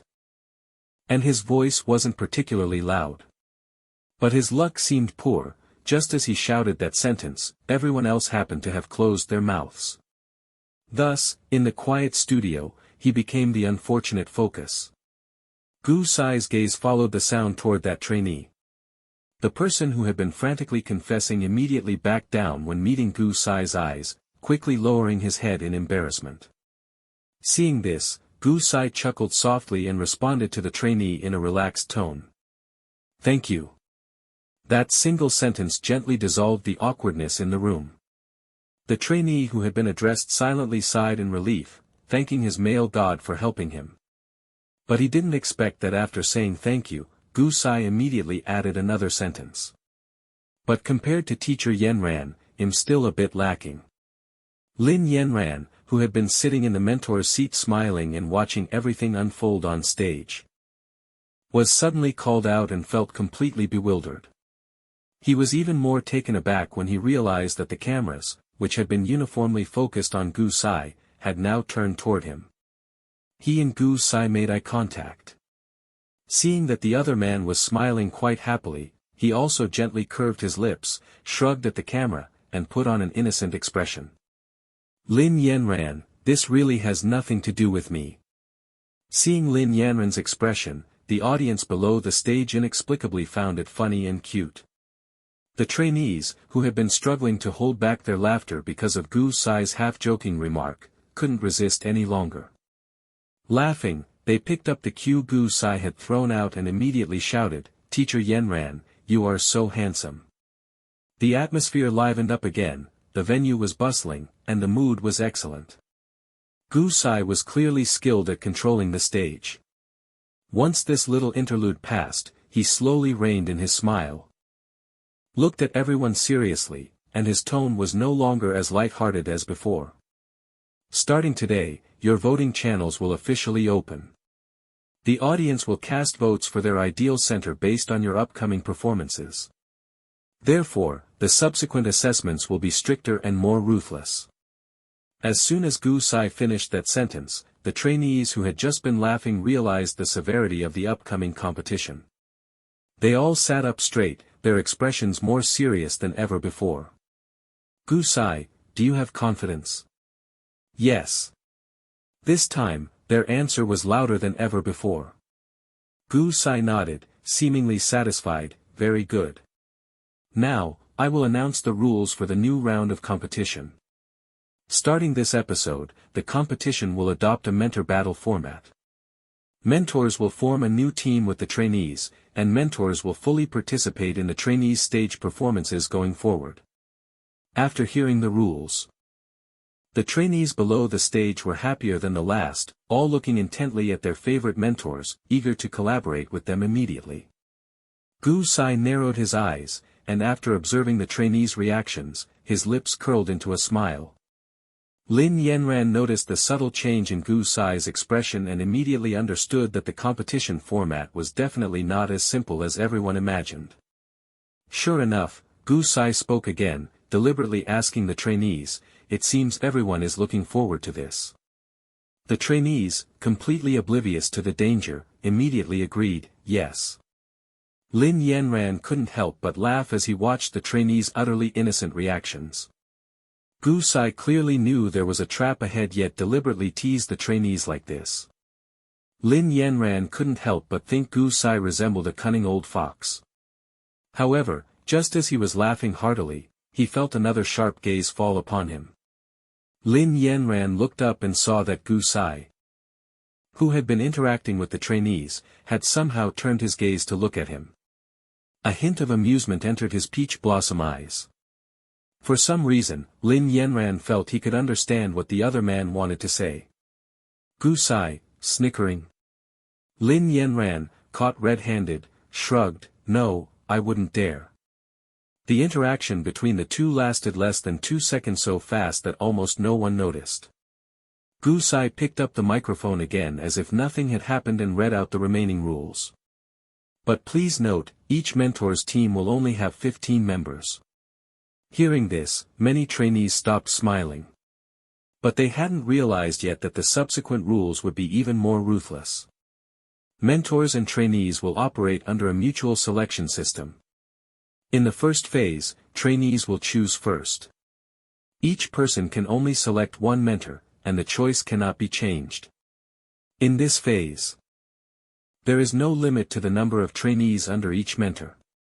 The second stage is the mentor reverse selection round. Trainees can only join a mentor's team if the mentor approves. If a mentor rejects a trainee, that trainee enters the reselection pool. If a mentor has more than 15 trainees, they must eliminate the excess trainees from their team. Those eliminated also enter the reselection pool. The atmosphere on site gradually solidified, with only Gu-sai's voice echoing in the hall. Trainees in the reselection pool have a second chance to choose. The mentor approval rules are the same as above. If a mentor's team is not full, the trainee will automatically join that team. After listening to the competition rules announced by Gu-sai, many trainees who had been beaming with joy earlier now had worried expressions. If it were just a simple choice of mentor, it would be fine. But the key was that the mentor also had to reverse select you. This meant that when you made your decision, you had to be sure that your preferred mentor would definitely choose you back. But with people's hearts hidden, who could be so certain? After Gu-sai finished his announcement, the trainees couldn't help but start discussing. Some silly ones were confused by the rules and were still asking around what was going on. Meanwhile, those with quick minds had already begun to analyze the current situation and plan which mentor would be the safest to choose. As the discussion deepened, all the trainees grew nervous. They were not only afraid of not choosing a mentor whose style suited them but also afraid of ending up in the reselection pool and being forced into Lin Yanran's group. All the trainees admitted one fact. Lin Yanran was indeed handsome. But they also knew clearly in their hearts that Yanran was indeed useless. Anyone who knew a little about Yanran knew that he debuted 6 years ago relying on his looks. 6 years later, he still relies on his looks. His professional ability was almost the same as 6 years ago, with no progress, and his strength was truly hard to describe. So, if such a useless mentor were to lead a team, it would mean that if someone unfortunately ended up in his group, he would not only be unable to help the contestants but might also cause the audience to dislike the entire team he led due to his negative reputation. If they could choose, the contestants would definitely not want to go to him. But the competition system stipulated that all 4 mentors must have full teams, which meant that 15 unlucky individuals would always be assigned to his group. Going to such a death group was almost equivalent to being finished. No trainee dared to joke with their debut position and performing career. So, they all knew that this choice must be made with extreme caution. Xian Yihan's roommates, realizing the danger of the situation, also gathered around him from various areas. His roommates all implicitly agreed that Xian Yihan was beautiful, kind, and intelligent, so they all came to him to discuss strategy. One of his roommates, Fu Boheo, summarized the information he had gathered for everyone. I just checked, the A-class students all seem quite relaxed, they've pretty much made up their minds, I guess. Another roommate, Tan Zishuan, chimed in, after all, the A-class students have the strength. They're not afraid of mentors not wanting them. Fu Boheo nodded, then sighed, I envy them. I was rated C, and I don't know how to choose. Xian Yihan, who had been listening to his roommates, took over the conversation at the right time and offered advice. Your vocal is very strong, maybe you can try teacher Hanja's team. Fu Boheo was puzzled, why? Because he's the only one who specializes in rap. Those trainees who specialize in rap will definitely prioritize choosing him. Xian Yihan said, then mysteriously winked at Fu Boheo, but think about it, if a team is all rappers, how will teacher Hanja compete with other groups later? The protagonist is the protagonist after all. Xian Yihan's mind and intelligence were far superior to those other canon fodder characters.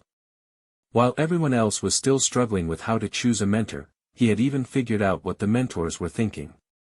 After enlightening Fu Boheo, he continued, similarly. Don't think that Class A is so safe. When mentors choose people, they have to consider the overall harmony of their team. Vocals, dancers, and rappers should all be as balanced as possible.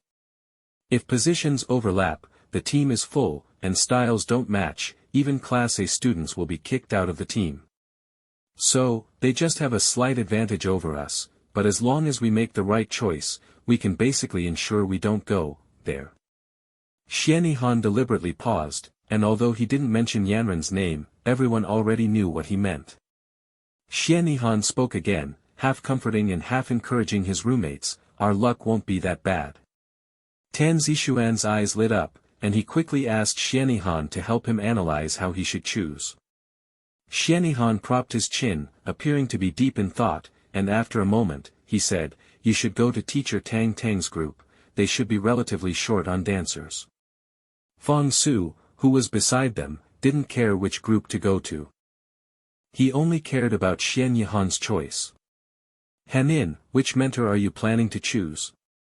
I'll follow you. Xian Yihan inadvertently glanced at Pei Luo across the crowd. The other person was also looking at him at that moment, telling him through his eyes to come to his group. Xian Yihan, who could feel Pei Luo's interest in him, felt reassured. After retracting his gaze, he shook his head at his roommates, I haven't decided yet. After all, I don't have much trainee experience, and everything is self-taught, unlike you all who have your own specialties, so I'm not too sure if the mentors will want me. Seeing Xian Yihan so worried, his roommates couldn't help but give him a hug, it's okay, you're excellent, and you learn quickly. Except for a certain someone, the other mentors should all like you. On this side, the trainees were discussing heatedly, full of indecision. On the other side, the mentors, while appearing calm, were equally nervous. It was fine to score the trainees before. But now they had become the objects of the trainee selection. Whether their popularity was high, their strength strong, and whether they could save face in front of everyone, it all came down to that moment. After all, with 4 mentors, there would definitely be a ranking of 1, 2, 3. If there weren't many trainees on their side, while other mentors had more than enough, such a comparison would be a public execution. And it would be a public execution in front of a national audience. It would be incredibly embarrassing. Even Hanja, who everyone thought was the most real and didn't care about these things, was currently wondering if he had been too harsh and offended too many trainees before. Compared to Hanja, Tang Tang was much more honest. She didn't hide her nervousness, patting her chest and crying to Lin Yanran. "Oh no, what should I do? I'm so nervous. My style doesn't seem to match everyone very well. I feel like I'll be publicly executed." Lin Yanran comforted her, "No. You won't. It'll be your fallback." When the rules were announced earlier, he was still amused, laughing at how naive the trainees were. He didn't expect the slap in the face to come so quickly. Now, he himself had become the clown. His reputation among the trainees was not good. It was clear without thinking that he would be everyone's fourth choice. So, Lin Yanran, who had already anticipated the situation he was about to face, curled his lips and smiled, "You're so cute. Let the audience execute me then." On camera, Lin Yanran's tone was relaxed when he said this, as if he didn't really care. After the rules were announced, the tense and exciting first round of selections began. Perhaps fearing the awkward scene of vastly disparate numbers of trainees between mentors if they all stayed together, the program production team, for once, acted humanely and had the four mentors go to separate rooms to await contestants knocking on their doors. After a brief handover with the staff member, Lin Yanran was led to the recording set. The four rooms faced each other in pairs, and his name tag was affixed to room 4. The name tag on the adjacent room 3 read Pei Luo, while rooms 1 and 2 opposite had the names Hanja and Tang Tang. Lin Yanran pushed open the door to room 4 and found it empty, with only a few emotionless cameras and not even a shadow of a staff member. He was the only living person in the entire room. The recording hadn't started yet. Lin Yanran looked around the room and noticed that on the mentor's desk, besides water and a tablet containing trainee information, there were only some pens and blank paper. He picked up a pen, twirled it a few times in his hand, then put it down. This was for mentors to take notes. He estimated he wouldn't need it later. After wandering around, Lin Yanran found the room quite boring, so he walked towards the camera in front. He squatted down and asked the camera, "Will I be alone here from now on?" The camera nodded obediently. Upon learning that no staff member would indeed be coming, Lin Yanran sighed leisurely, "Then won't I be imprisoned here for at least 3 hours?" He had roughly calculated it long ago. It would already take a lot of time for all 60 trainees to make their choices. Adding the creation of program effects and various communications with mentors, each trainee would take approximately 3 minutes to finalize their mentor selection. 3 full hours, 180 minutes, and he would be filmed by cameras the whole time. How was that different from being imprisoned? In the control room behind the camera, the director responsible for Lin Yanran's shots burst out laughing upon hearing this description. 3 hours of imprisonment. Yanran really dares to say anything. A notification from the director's team came through his earpiece, and Lin Yanran stood up and returned to his seat. Then, the familiar voice of the host echoed through all the rooms. All 4 mentors have arrived in their rooms. The grouping segment officially begins. Trainees, please make your selections in order. The trainees had already been arranged in order, starting with Class A. There were 9 students in Class A. As soon as the host finished the announcement, someone immediately raised their hand, wanting to be the first to go. The person who raised their hand was Jia Wanqin. He walked to the mentor's doors, looked at all 4 doors, hesitated for a moment in front of the camera, then chose to open door 2. Tang Tang, completely unprepared, was overjoyed to suddenly see someone open the door and come in. She cupped her face and kept asking the camera, unable to hide her excitement. The first one chose me. Is this real? Is this real? Am I dreaming? Ha ha ha. The soundproofing of the 4 rooms was very poor. And Tang Tang's triumphant laughter immediately spread throughout all the rooms. And then, after the second trainee made their choice, Tang Tang's highly penetrating laughter once again reached the ears of the other mentors. 2 consecutive A-class trainees chose Tang Tang, and the originally confident and relaxed Pei Luo and Hanja instantly felt the pressure. This mutual selection seemed not as simple as they had imagined. After the first 2 trainees made their choices, the third, fourth, and fifth trainees followed suit. This time, they didn't choose Tang Tang again, but as if by agreement, walked directly into Hanja's room.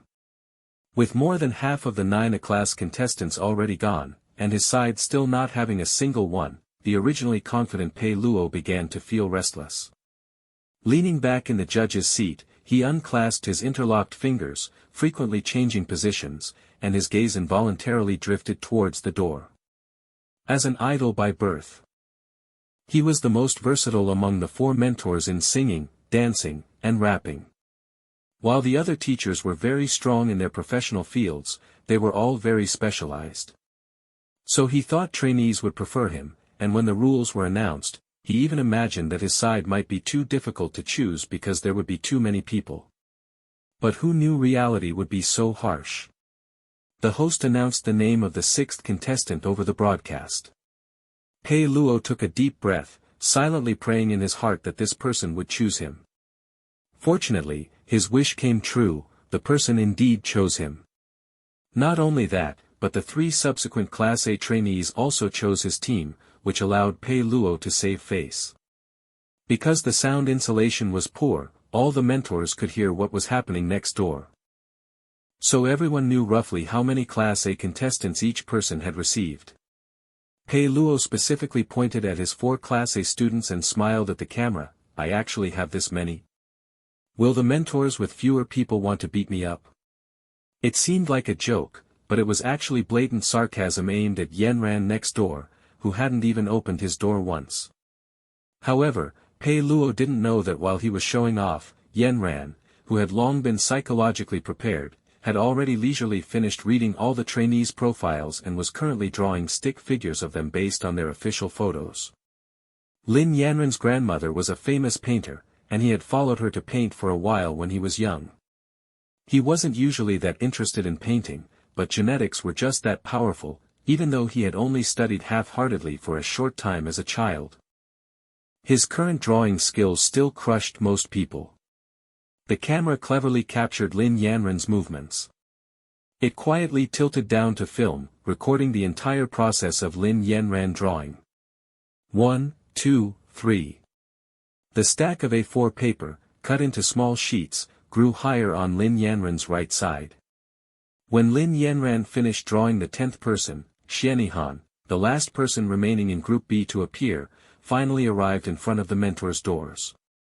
He hesitated for a long time in front of the camera, first walking to Tang Tang's door, then agonizing in front of Hanja's door.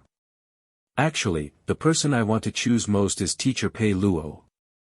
Xianihan gazed wistfully at Pei Luo's name on the door, then adopted a tearful expression, but everyone likes him so much, his spot must be really popular. If I choose him, the pressure is too great. I feel like he'll become cannon fodder and then be eliminated. Xianihan clasped his hands together and closed his eyes devoutly. Forget it. He'll just follow my gut feeling. Please, please give me good luck. Please, Teacher Pei Luo, don't eliminate me QAQ. After finishing his dramatic monologue, Xianihan slowly pushed open Pei Luo's door. The people inside the room cheered loudly, and Pei Luo opened his arms to give him a hug. Welcome, Hanin. Since the mentor welcomed the newcomer this way, everyone else immediately followed suit, shouting, Welcome, Hanin. Xianihan thanked them, flattered, and after glancing at the people in the room, immediately shrank his neck. Wow, Teacher Pei Luo, your popularity is really high. Almost all the Class A and Class B students must be here. Pei Luo raised an eyebrow smugly. But upon seeing Xianihan's seemingly unconfident expression, he immediately reassured him, Don't worry, your strength is no less than Class A. The program production team's soundproofing was truly terrible. Lin Yanran, who was separated only by a wall and had good hearing, heard everything Xianihan said perfectly clearly. He got goosebumps all over. The livelier it was next door, the more desolate Lin Yanran's room seemed by contrast. Even the director responsible for filming Lin Yanran felt a bit sorry for him. However, just then, Lin Yanran's door number 4 was knocked 3 times. Lin Yanran looked curiously toward the door and quickly put down the pen in his hand. "Please come in." Lin Yanran originally thought it was some desperate trainee who had chosen him, but he didn't expect the visitor to be Gu Sai. Gu Sai swaggered in. After glancing at the empty room, he walked straight over to Lin Yanran. He lowered his head and scanned the stick figures Lin Yanran had drawn, then casually flipped through them. "How does it feel?" "To be honest, it's alright." Lin Yanran stood up and gave a carefree smile, mentally prepared to pick up some hidden gems. Gu Sai paused his hand movements and stared into Lin Yanran's eyes. "Picking up hidden gems? Are you lying through your teeth?" Lin Yanran looked back at him. "What else? There are so many cameras here." After the two exchanged a look of mutual understanding, they both smiled meaningfully without exposing the truth. Lin Yanran suddenly realized something very strange. He had known Gu Sai for less than a day, yet the other party made him feel as if they had known each other for many years. What they wanted to express to each other was always understood with just a glance. Gu Sai chuckled softly, lowered his head, and finished flipping through all of Lin Yanran's drawings one by one. "Your drawing skills are good. Everyone is drawn very vividly. Thank you for the compliment. I learned a little when I was young. Then, could I trouble you to draw one for me? Now?" Gu Sai nodded, "Yes. Is it inconvenient?" Lin Yanran picked up the marker pen and shook his head. "Then I shall display my meager skills." As soon as he finished speaking, Lin Yanran lowered his head and began sketching on the paper, starting with an outline, followed by the facial features. A few minutes later, Lin Yanran finished the stick figure.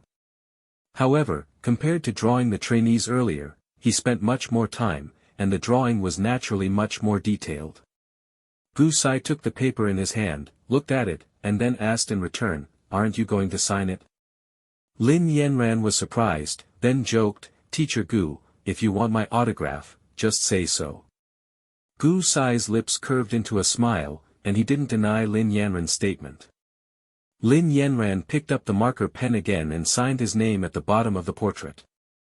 He didn't know how the original owner wrote in cursive, so he wrote the characters Yanran according to his usual handwriting style. The writing was firm yet flowing, executed beautifully. Gu Sai carefully placed the signature and portrait into his pocket. Then turned and walked out. "I still need to go check on the other mentors. Have fun by yourself." After seeing Gu Sai off, Lin Yanran didn't go back to drawing trainees but started wandering around the empty room.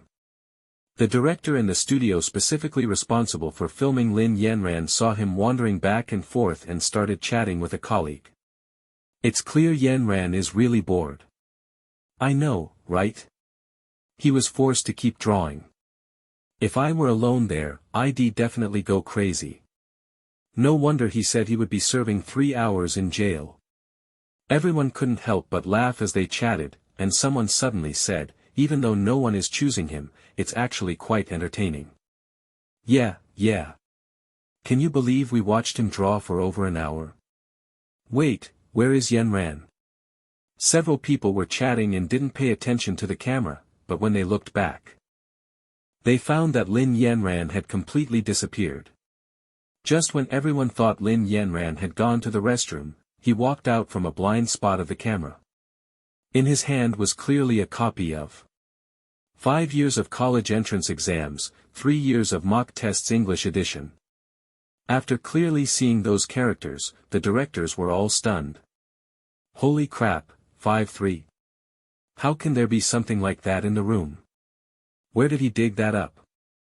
What is he going to do?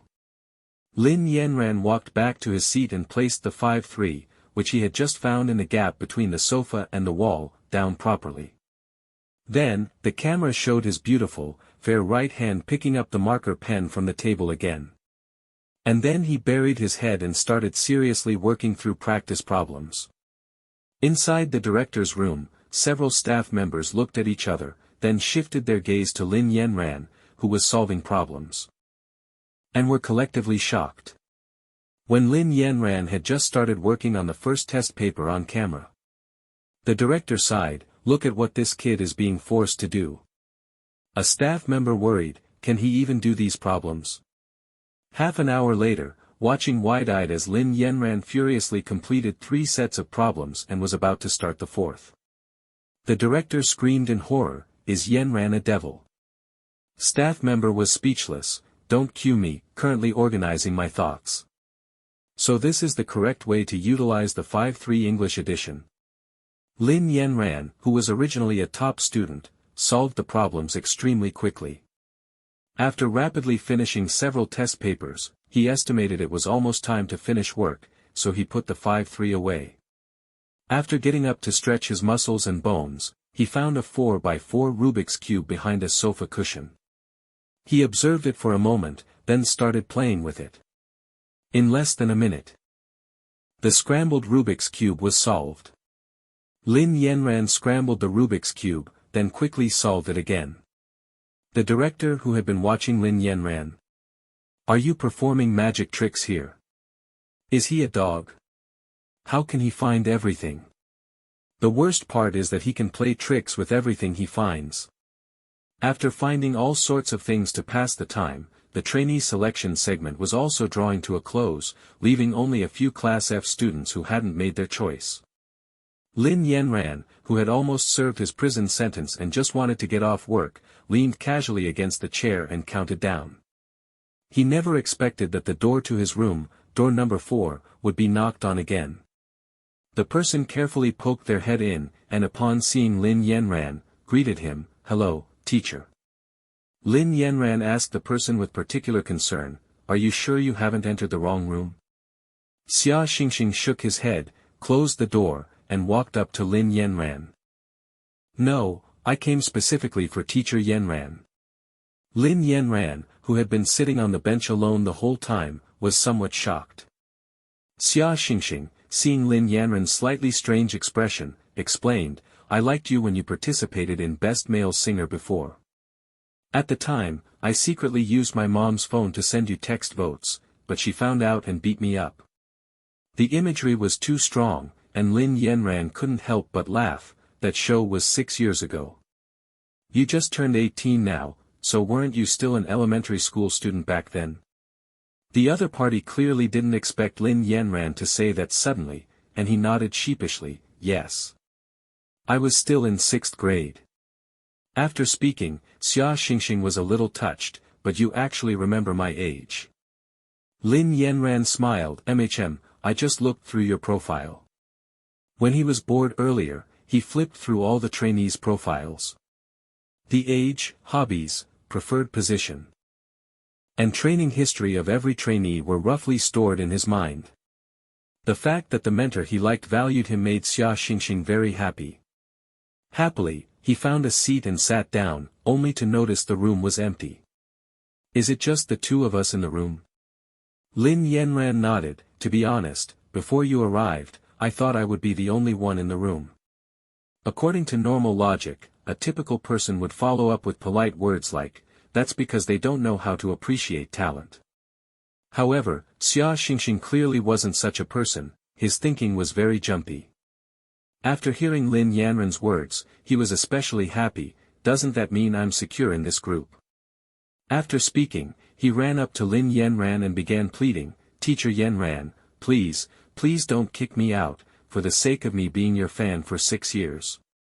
Lin Yanran looked at the little fan in front of him, pitifully begging like a puppy, and couldn't help but tell him a cruel truth.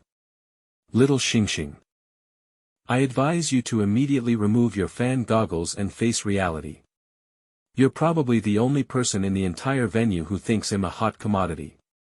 Across from the camera, the director and staff members, who were listening to their conversation while eating their boxed lunches, burst out laughing. Chapter 6. 20 minutes later, the broadcast that had been silent for 3 hours finally crackled with the host's voice. "All trainees have finished their selections. We are now entering the mentor counters election phase. Mentors, please write the names of the trainees you wish to keep on your cards. Any trainee whose name is not written will be left unselected.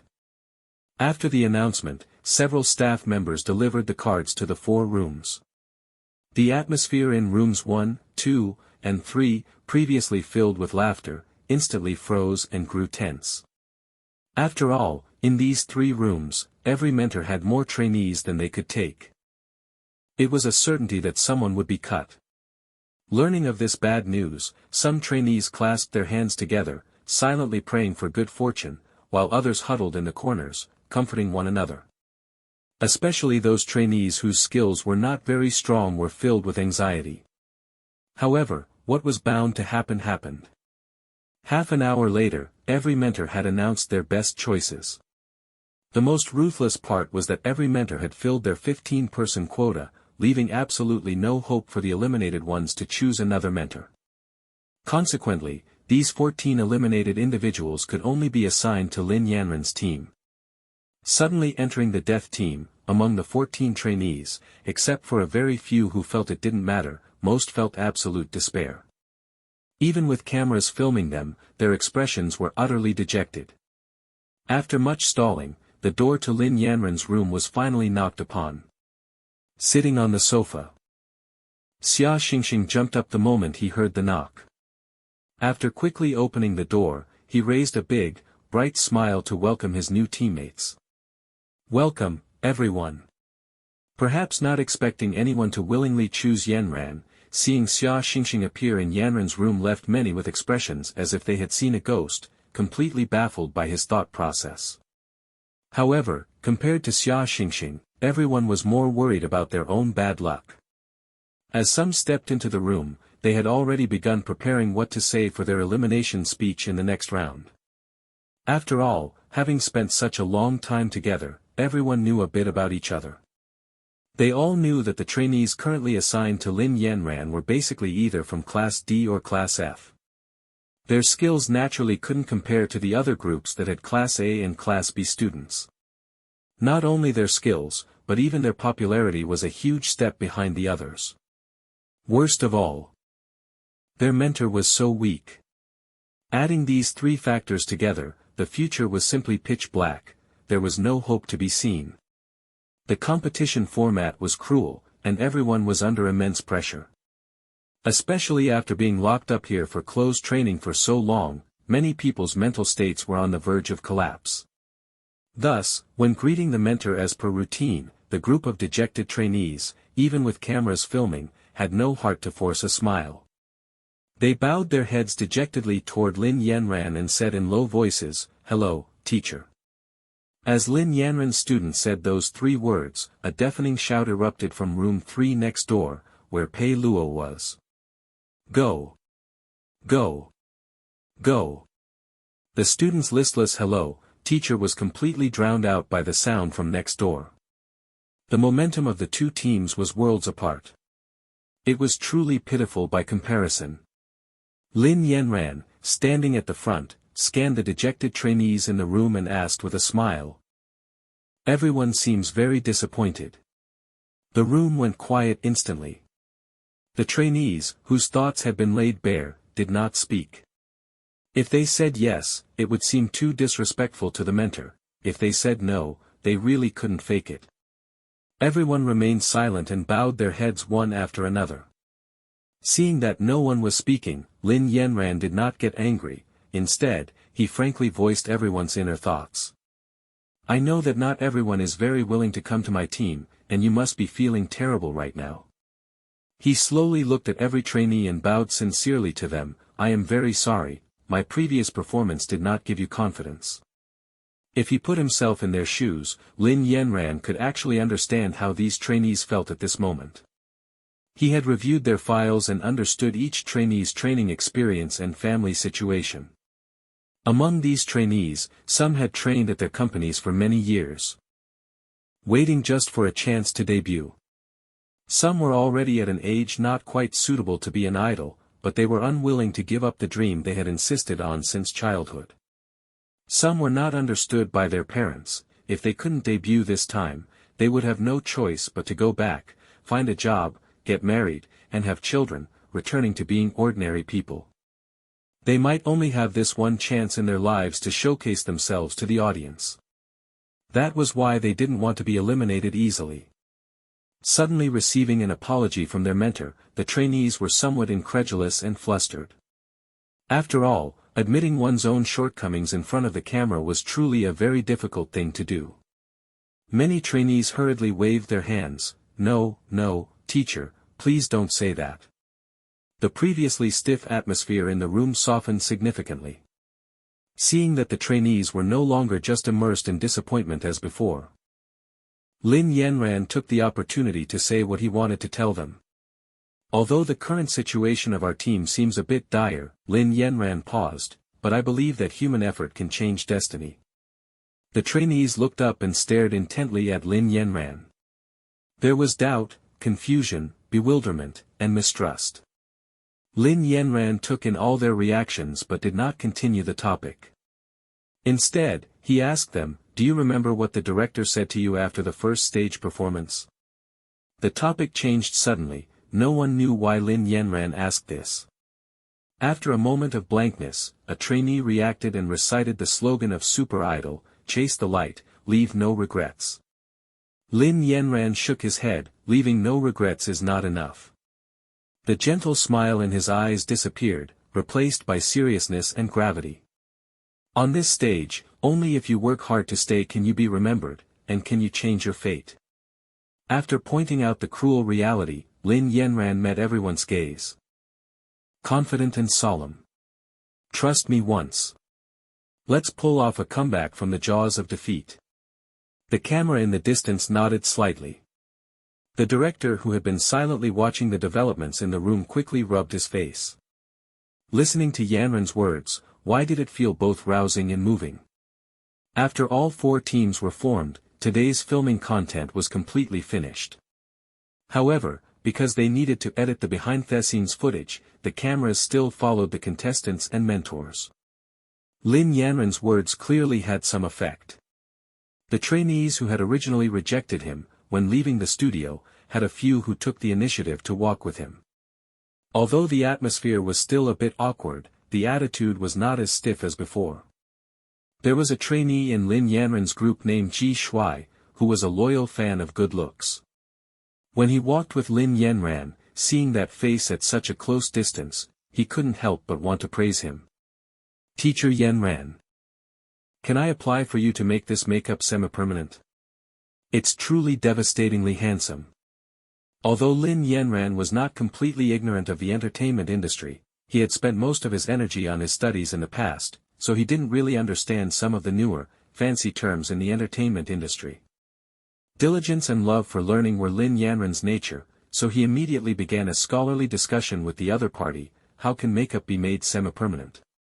He knew about semi-permanent eyebrows, but what was this about semi-permanent makeup? Ji Shuai, seeing that Yanran was actually discussing it so seriously with him, almost laughed out loud. "No, no, it's just an exaggerated rhetorical device, an exaggerated rhetorical device.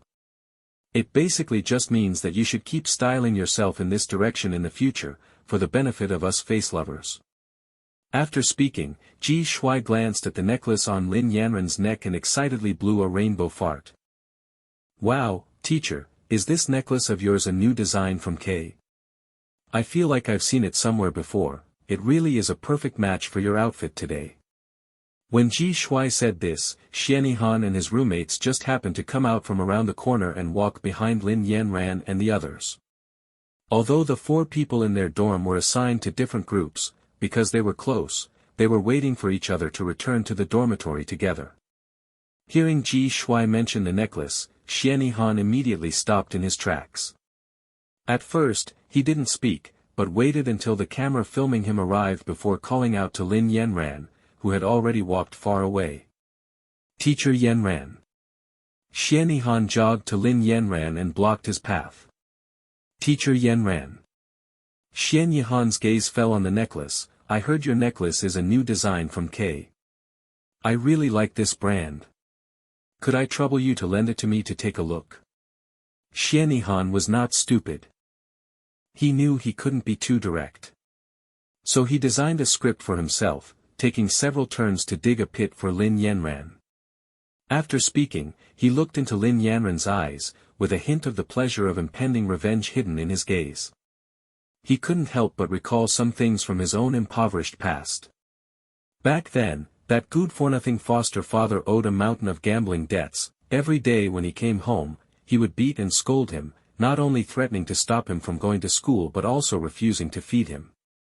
Once, when he was truly starving to death, he went to a convenience store and stole some biscuits to eat. As it turned out, his every move was seen by Xian Yanran, who happened to be shopping there as well. The other party paid for him, but afterwards, he arrogantly lectured him, "If you are short on money, you can tutor me, and I'll have my parents pay you. But don't do things like this again. Your grades are so good, if someone else finds out, it will affect your future. This time, I will keep your secret." At that time, Xian Yanran spoke so lightly, high and mighty, completely unaware of the hardships of the world. Although he had kindly helped him, he felt incredibly envious and jealous of that good-for-nothing Xian Yanran. Jealous that he had such wealthy parents, jealous that he had such an affluent family. Even though his grades were terrible and he wasn't outstanding at all, he could still be a carefree young master, never having to worry about money or survival. However, 6 years have passed, and unexpectedly, the tables have turned. The person who once stood on the moral high ground to lecture him is now doing the very thing he once did. This time their roles have swapped, and he also wanted to experience what it feels like to stand on that moral high ground. The path was blocked by Xianihan, so Lin Yanran stopped. Those who come are not well-intentioned. And those who are well-intentioned do not come. Especially since someone like Xianihan specifically brought up the necklace in front of so many cameras, Lin Yanran, though unsure of what he was trying to do, understood that there was definitely something fishy going on. If you have something to say it directly. Lin Yanran couldn't be bothered to waste words with him. Seeing that the other party wasn't taking the bait, Xianihan emphasized again, "I just think your necklace is pretty and wanted to borrow it to take a look." Lin Yanran sneered, "Just because you want to see it, I should lend it to you. Who do you think you are?" Xianihan, standing directly in front of Lin Yanran, was almost frightened by his gaze. Ever since the other party was sent by his parents to the Internet Addiction Center, he had never spoken to him from such a close distance again. Originally, he had assumed that because Xian Yanran had lived such a destitute and down-and-out life these past few years, the other party would feel inferior when they faced each other again. However, that look the other party just swept over him made him feel as if he had been stripped bare, and all his little schemes had been guessed. Xianihan silently told himself that Xian Yanran was stupid and would never see through it. Just as Xianihan was about to speak, Fang Su, the sycophant who arrived shortly after, couldn't hold back anymore. "Whether you lend it or not, I just want to ask, how did you get your necklace?" Fang Su was also a rich second-generation young master who had originally come just to play around and intended to leave after recording one episode. He hadn't expected to meet the gentle and cute, little white rabbit like Xianihan. Unlike other trainees, he relied on his good family background and, coupled with not being that desperate for a debut spot, wasn't afraid of offending a mentor. So, seeing Lin Yanran using his identity as a mentor to suppress Xianihan just now, his temper flared up, and he didn't care about anything else. Xianihan, who had originally wanted to adopt a roundabout strategy, was furious and wanted to roll his eyes when he saw Fang Su rush forward to stand up for him, disrupting his script. However, he thought about it again. Since Fang Su had already played the villain in front of the cameras, he could distance himself, so he tacitly allowed the other party's behavior. Xianihan gently tugged at Fang Su's sleeve. "Fang Su, don't, there are still cameras here." Good heavens, seeing that Xianihan had been stolen from by a villain and was still so aggrieved while trying to consider the other party's face. Fang Su couldn't bear it any longer. "I don't care about any cameras or whatever. I only know that this necklace looks very familiar to me." Fang Su's words made Lin Yanran immediately understand the intentions of Xian Yihan's group. They were suspecting that he had stolen their necklace. Lin Yanran glanced at Xian Yihan calmly and couldn't help but sneer. Knowing there were so many follow-up cameras here and still specifically choosing this time to find him, was he afraid people wouldn't see what kind of intentions he harbored? He had originally thought that Xian Yihan, this child of fortune, as the protagonist, should at least be passable in terms of intelligence and character. He hadn't expected that he had still overestimated the configuration of the protagonist of this Mary Sue, heartthrob novel. He finally understood why the author had to arrange so many sycophantic suitors for Xian Yihan. After all, if the protagonist were truly powerful on his own, he wouldn't need to rely on those sycophantic suitors to give him the green light and escort him every step of the way as he leveled up. Learning that the other party wanted to set him up, Lin Yanran decided to dig a hole for them in return. Familiar? Where did you see it?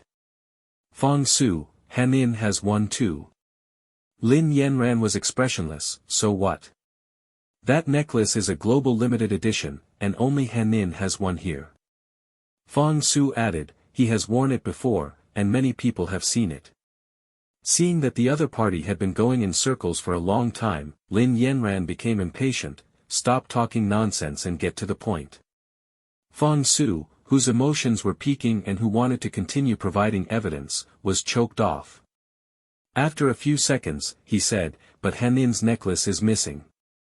It was lost today. We searched everywhere and couldn't find it, but you are wearing it tonight, and I've never seen you wear this style of necklace before. Lin Yanran smiled, directly pointing out the other party's intention, so your meaning is that I stole his necklace. Lin Yanran didn't use a rhetorical question but used a direct statement. Fang Su didn't speak, which was considered an admission. A sudden incident occurred here, attracting all the trainees who were preparing to return to their dorms. Everyone gasped when they heard Lin Yanran's words. This plot is just too magical. If it's true, then isn't Yanran. The follow-up cameramen on the other side saw that a major event had occurred and were extremely anxious. They didn't know whether to turn off the cameras or not, so they could only call the chief director, hoping he would come forward to settle it. Since it concerned character issues, few people dared to speak carelessly now.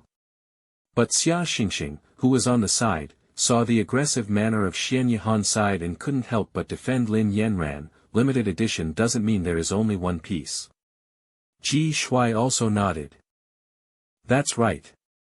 It's just a limited edition, it's normal for teacher Yanran to have bought one. Could there be a mistake? Before Ji Shui could finish his attempt to smooth things over, Fang Su sneered and interrupted, "Buy. Do you know how expensive this necklace is? 7 figures. After saying this, he glanced at Lin Yanran, the subtext being that this poor loser couldn't afford it at all. Lin Yanran, who had been slandered and looked down upon because of poverty, curled the corners of his lips. What evidence do you have to prove that this necklace is yours? Xian Yihan, who had been silent, took the initiative to strike this time. This is a private custom piece my mother gave me, it's very precious. He deliberately emphasized the words mother and precious in front of Lin Yanran, wanting to pierce the other party's heart from all angles. He knew that when Xian Yanran was at home in the past, his parents disliked him for being too useless and never gave him any valuable gifts. However, Lin Yanran laughed upon hearing this. Ignoring what Xian Yihan wanted to express, he pointed straight to the point. Brand private custom pieces always have a special mark engraved on them. Are you sure? Xian Yihan knew clearly that there was no special mark on his necklace, but he thought this was an excuse Lin Yanran was deliberately making, so he didn't pay much attention to it. Now that the groundwork had been laid and the matter had been brought out into the open, Xian Yihan didn't want to pretend anymore. He pointed directly at Lin Yanran's necklace and said loudly, I am sure, this is the one my mother gave me. It's the limited edition just released in early autumn. Fang Su, that sycophant, immediately followed Xian Yihan's rhythm, I can also testify. After saying this, he pinched Fu Boheo and Han Zishuan who were beside him. The two immediately echoed him. Yes. I have indeed seen Henin wear this necklace before. Yes, I have seen it too, it's the same. A rumor repeated often enough becomes the truth.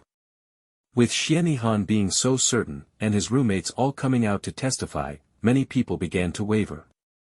After all, normal people would think that without evidence, Xiannihan and his group wouldn't dare to confront Lin Yanran in front of the cameras. So, everyone's gaze couldn't help but turn toward Lin Yanran. Amidst everyone's suspicious gazes, Lin Yanran slowly and methodically touched the necklace with his fingers. Under the glare of the bright lights, the edges of the necklace reflected a few cold glimmers. The people on the scene did not know that the letter C were engraved on the back of this necklace. And he had seen it when Ming was helping him put on the necklace earlier. Lin Yanran curled his lips, and unhurriedly raised his hand to take off the necklace. Suddenly, a wave of heat lingered around his neck. And a pair of warm hands gently touched his skin. Is that so? Chapter 7. When the man's voice sounded, everyone's eyes simultaneously turned to him. Gu Sai, who had appeared at some unknown time, was now standing behind Lin Yanran, raising both hands to elegantly help the other party unfasten their necklace. Patient and gentle. His warm fingertips inadvertently brushed the back of her neck, leaving a faint warmth on her fair, delicate skin. Lin Yanran, who was somewhat ticklish, felt a tingling sensation and couldn't help but gently tilt her head and retract her neck. Gu Sai's appearance caught everyone off guard.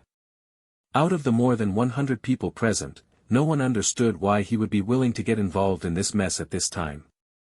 Xiannihan, who had been standing opposite, originally confident, instantly panicked and his heart pounded rapidly when he clearly saw that it was Gu Sai who had spoken.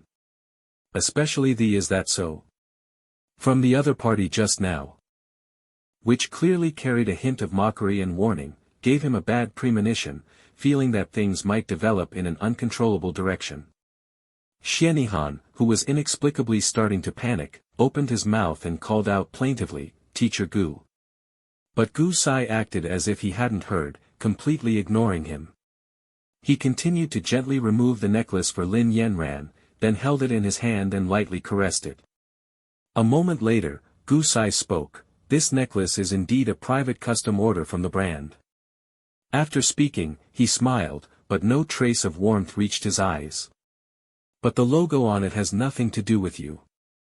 Gu Sai's tone was light, as if he was saying something commonplace to everyone. But all 100+ people present widened their eyes in surprise upon hearing this.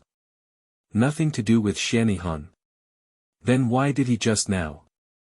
Before they could think deeply. Everyone saw Gu Sai slowly walk in front of Xiannihan and flip the necklace over.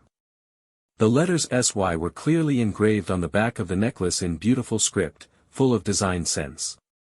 It was obvious that it was custom-made by the brand for the owner of the necklace. How could this be?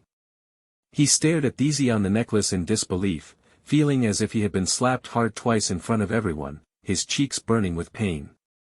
Xiannihan mumbled, opening his mouth to say something, but his vocal cords instantly seemed to be blocked by something, making him unable to speak any other words. He had originally thought he had the upper hand and could directly deal with that annoying Xian Yanran, sending him out of this show in one fell swoop. After all, having secretly paid attention to Xian Yanran all these years, he knew very well that without his wealthy parents, this utterly pathetic good-for-nothing couldn't possibly afford such an expensive necklace.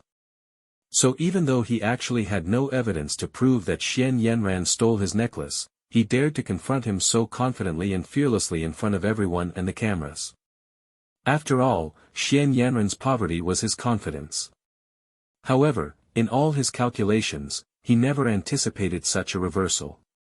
This necklace, which looked identical on the outside, really wasn't his. The trainees who were a little further away couldn't actually see what was engraved on the necklace, but from Gu Sai's words and Xiannihan's expression, they could already deduce the truth. This necklace really wasn't the one Xiannihan lost. It was a complete coincidence.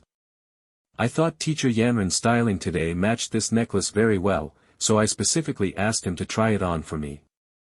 I personally handed him the necklace, and if you still don't believe me, I can call the brand immediately.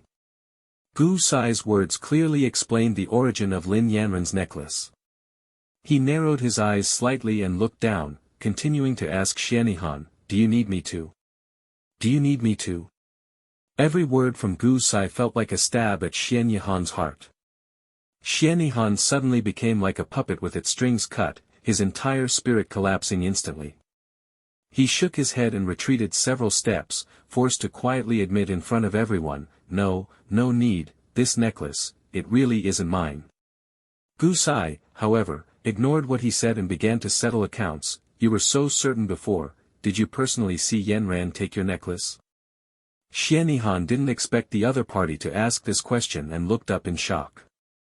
However, when he met Gu Sai's gaze, he was again frightened by the other party's knife-sharp eyes and quickly lowered his head. He knew that if he lied again now, Gu Sai would definitely produce other evidence to slap him in the face, so he could only unwillingly shake his head. No. I just... Xianyhan still tried to justify his action of wrongly accusing someone without evidence. Xia Xingxing, who had long been seething with anger, interrupted him. So you had no evidence at all, and you just slandered him? Spreading rumors with just your mouth. Regarding his idol's innocence, Xia Xingxing was not confused at all now. Didn't your parents teach you that for matters concerning character, you need evidence and caution before speaking? He pointed to the dozens of cameras around, filming all the trainees, and questioned the other party, and you're spreading rumors in front of so many cameras, do you want anti-fans to curse my idol, curse teacher Yanran to death when it airs? Xia Xingxing's words grew sharper with each sentence, directly exposing all of Xianyhan's petty schemes. The trainees on site, who had been bewildered by the twists and turns of the plot, also belatedly realized what was happening. Good heavens, Xianyhan was forcibly convicting someone without evidence. In the hearts of most trainees, Xian Yanran was a decent rich young master. As for Yanran, he was a poor, much maligned mentor. Yet, just now, because of their previous stereotypes, they easily believed the words of a few people in their dorm, almost becoming pawns and wrongly accusing Yanran. If they had really said something just now, if that were broadcast, wouldn't they also be cursed to death? Dozens of trainees on site began to whisper. They were almost all condemning Xianyhan's irresponsible rumormongering. Seeing Xianyhan admit that he had no evidence and was spreading rumors, even Fang Su, who had been arrogant and firmly believed that Hanin was so kind and innocent, would never lie or deceive, and was eager to stand up for his beloved, now realized the seriousness of the problem. He turned to Xianyhan, asking him with his eyes what was going on. Xianyhan avoided his gaze, not daring to look up and meet his eyes. He felt countless eyes on him, as if they were all watching him make a fool of himself. Aren't you going to apologize? It was Gu Sai who spoke. He frowned, looking at Xianyhan, who was hiding in the corner and hadn't moved, his eyes already filled with impatience and disgust. With things having escalated this far, Xianyhan knew he had no further arguments, so he unwillingly walked up to Lin Yanran. In front of all the trainees and cameras, he bowed his noble back to Lin Yanran. Teacher Yanran, I'm sorry, I misunderstood you. I sincerely apologize to you and hope you, in your magnanimity, can forgive me. Xianyhan buried his head low when apologizing, not wanting the camera to capture his current disheveled appearance. Lin Yanran glanced at the apologizing Xianyhan out of the corner of his eye. He understood that the other party's apology was mostly out of coercion and not sincere. If he hadn't had evidence on his side, this person would have completely used this incident to slander him and get him kicked out of the production team. He remembered in the original novel, the original owner was forced out of the production team by Xianyhan and his group using a similar incident. To forgive such a person so easily would leave a bad taste in his mouth. But at this moment, his identity was a mentor, and there were so many cameras filming. If it were really exposed that the other party had apologized but he didn't forgive, it would appear very petty, and anti-fans would seize the opportunity to scold him, making him seem unreasonable even if he was in the right. So he didn't agree immediately. but exchanged glances with Gu Sai for a moment before slowly speaking. It's fine, but next time, make sure to keep such valuable items safe yourself. Don't lose something and then bite everyone like a dog. Lin Yanran smiled lightly. If there weren't so many cameras, his words could have been even more sarcastic. Seeing Lin Yanran relent, Xianihan, who only wanted to dig a hole and escape, tried to leave. But unfortunately, fate had other plans, and the chief director arrived late at this moment. The cleaning lady just said she found a necklace in the restroom. See if it's yours. Then he handed the necklace to Xianihan in front of everyone. The director's words were like another slap to Xianihan, who was already on the verge of humiliation. Because everyone could clearly see that the necklace the director gave to Xianihan was indeed identical to the one Lin Yanran was wearing. So this completely confirmed it. The necklace was accidentally lost by Xianihan himself in the restroom, and the cleaning lady, with great integrity, returned this 7-figure necklace to its rightful owner. No one in the entire production team was as despicable as he had imagined. No matter what, Xianihan couldn't pretend to be blind, so he could only nod. The chief director had been called by the cameraman to resolve the issue. Seeing that the misunderstanding had been cleared up, he didn't want to cause any more trouble, so he said to Xianihan, "Be more careful next time." Xianihan nodded and tried to leave with the necklace. But Gu Sai, who was nearby, spoke again at this moment. On the first day all the trainees moved into the collective dorm, didn't the production team ask for all phones and valuables to be handed over? The director saw Gu Sai asking him, so he quickly nodded. The trainees nearby also chimed in. That's what they said. Right, right. They confiscated 2 of my phones. My game console was even confiscated. At first, the trainees didn't understand what Gu Sai meant, but as they talked about the items they had handed over, they slowly began to realize. Good heavens, since even their game consoles were handed over, how was Xianihan's self-proclaimed 7-figure necklace still with him? Based on the necklace, many immediately recalled the bracelets, rings, and earrings he usually wore. They vaguely heard they were quite expensive, but hadn't thought much about it before. But now it's different. Although every trainee wears these things, no one would participate in a show constantly wearing a necklace worth hundreds of thousands or millions. How sharp are fans' eyes now? If a trainee changes luxury items every few days, aren't people going to dig up the style and brand? Isn't this just a disguised way of flaunting wealth to gain popularity? Everyone was here to fairly compete for a debut spot. But Xianihan was playing petty tricks in such details to increase his discussion rate. The trainees who came to their senses all looked at Xianihan with accusing eyes, some bolder ones directly asking him, "Your necklace is so expensive, why didn't you hand it over during the room check last time?" How could Xianihan dare to speak now? Fang Su also felt everyone's hostility towards Xianihan and quickly tried to explain for him. He probably wasn't very clear at the time. When Fang Su said this, some of the trainees couldn't help but laugh. Is he an idiot? He's so old, and he can't tell whether an item is valuable or not. These valuable items should still be handed over to the production team. Yeah, what if you accidentally lose it again next time? Every word they said sounded like blatant sarcasm to Xianihan's ears. He understood that the interpersonal relationships he had painstakingly built were also ruined by this incident. I'm sorry. I was careless. Xianihan quickly apologized to everyone again. I will immediately hand over all these accessories to the production team. Please rest assured, I will be extra careful in the future. He had originally come to teach Lin Yanran a lesson, but now he had become the clown and the target. Xianihan, who already felt he couldn't stay any longer, ran off immediately after apologizing, not lingering for a second. Fang Su and his roommates also felt too embarrassed to stay there. After apologizing to Lin Yanran, they also quickly followed and left. After the crowd dispersed, Gu Sai and Lin Yanran walked downstairs together. After confirming that no cameras were following them, Lin Yanran spoke, "Thank you for helping me out just now."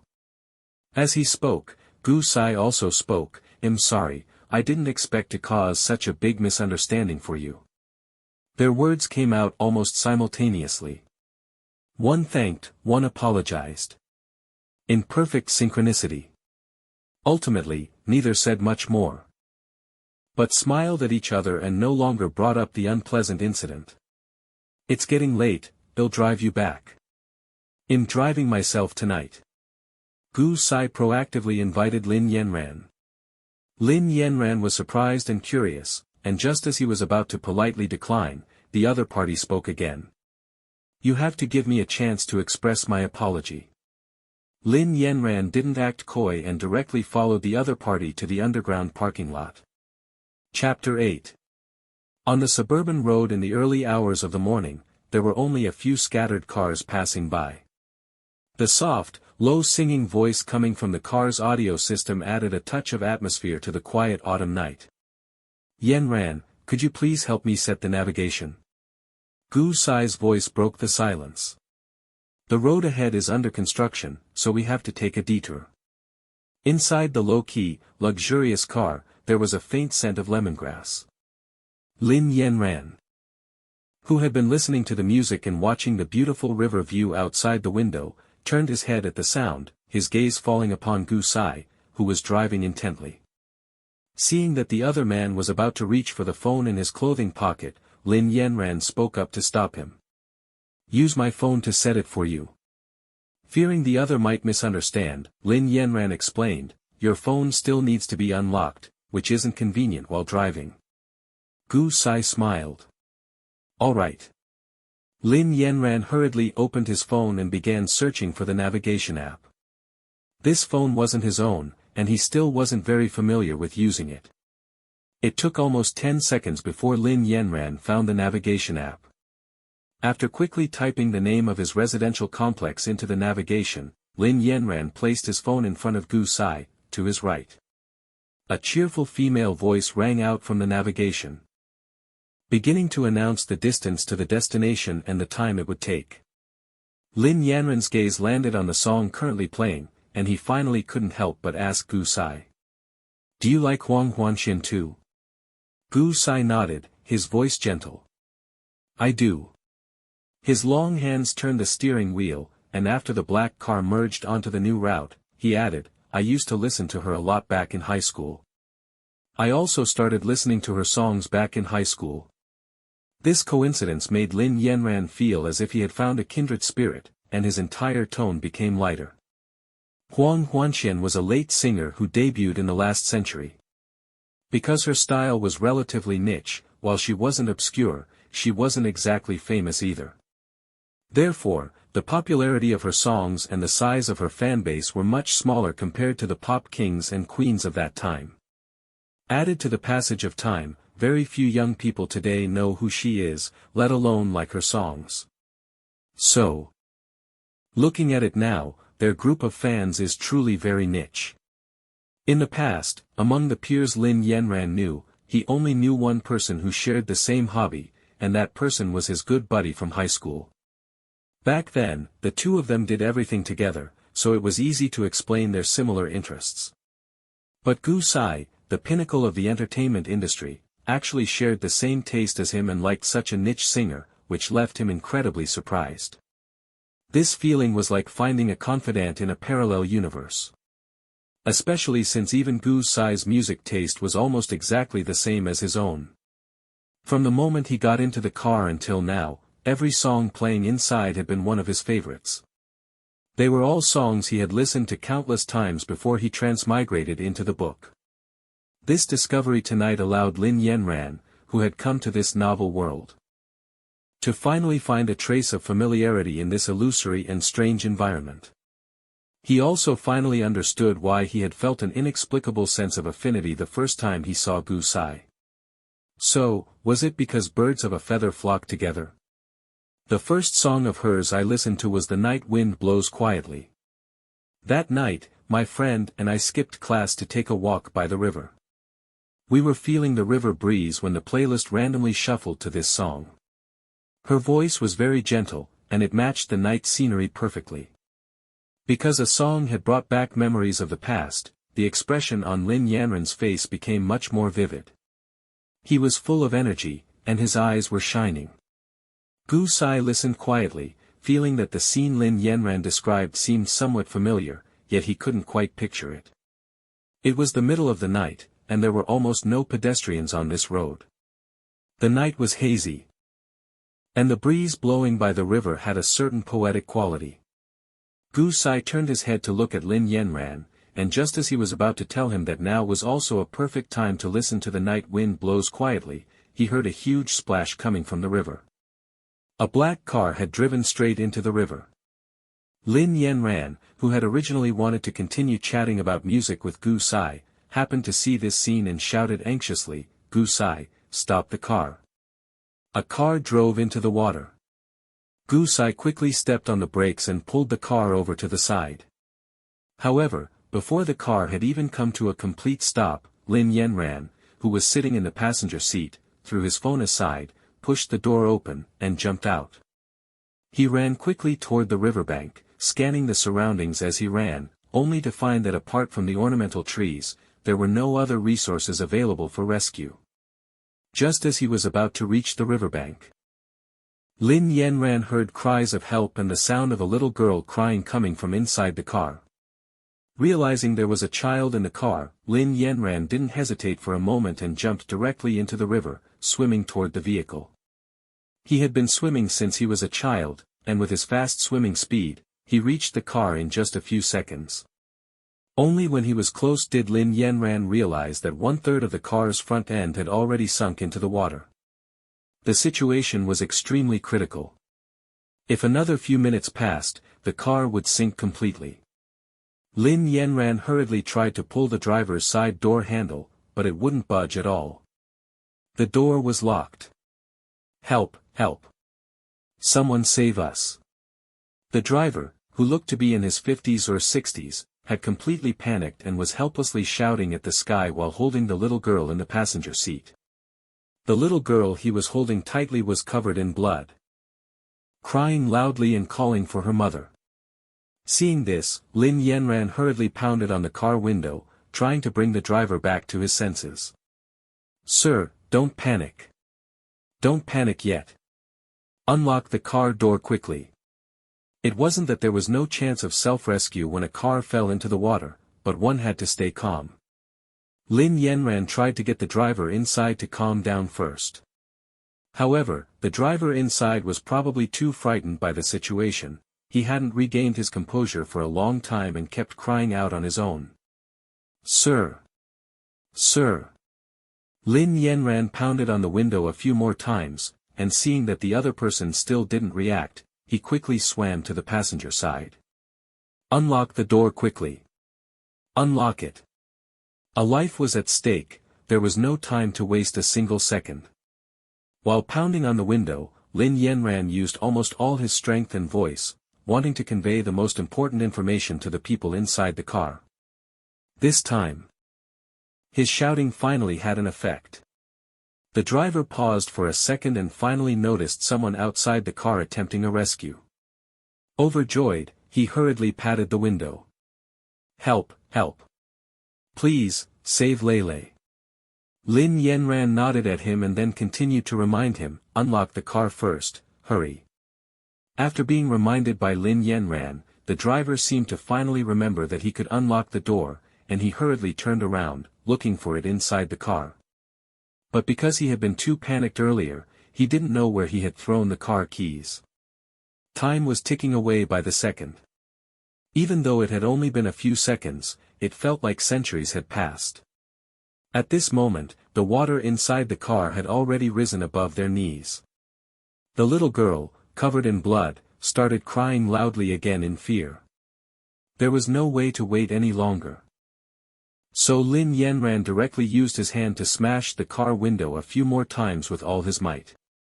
But this type of explosion-proof glass couldn't be smashed open at all. The car's seal wasn't very good, and before long, the water had submerged half of it. The driver finally found the keys that had been left on the dashboard. After unlocking the door, however, because the pressure difference between the inside and outside of the car was too great, they couldn't push the door open even with their combined strength. Seeing that dragging this out wasn't a solution, Lin Yanran shouted at the other man again, "Look for a safety hammer inside the car." Just as he finished speaking, he remembered that Gu Sai, who had been with him, was driving, so he turned around, intending to ask him to fetch the safety hammer from his car. As it turned out, just as he turned around, he saw that the other man was already swimming toward him, holding a safety hammer in his hand. It was as if he knew exactly what he wanted. Lin Yanran happily reached forward and took it directly from his hand. In such a critical moment, to be able to think of bringing this life-saving item when coming to the rescue, Gu Sai's calmness and meticulousness were truly incomparable to ordinary people. "You're still the thoughtful one." Lin Yanran, whose brows had been tightly furrowed the whole time, finally had a hint of a smile in his eyes. To avoid injuring the people inside, he first smashed the rear window glass, and then reached through the rear window to smash toward the passenger seat. With a crash, the glass was finally smashed open. "You save this little girl first, I'll go smash the glass on that side." Gu Sai calmly took the safety hammer from Lin Yanran's hand and swam over to the driver's side. The little girl inside the car was clearly terrified and kept crying loudly. Lin Yanran reached out to her, "Don't cry, little girl. Big brother is here."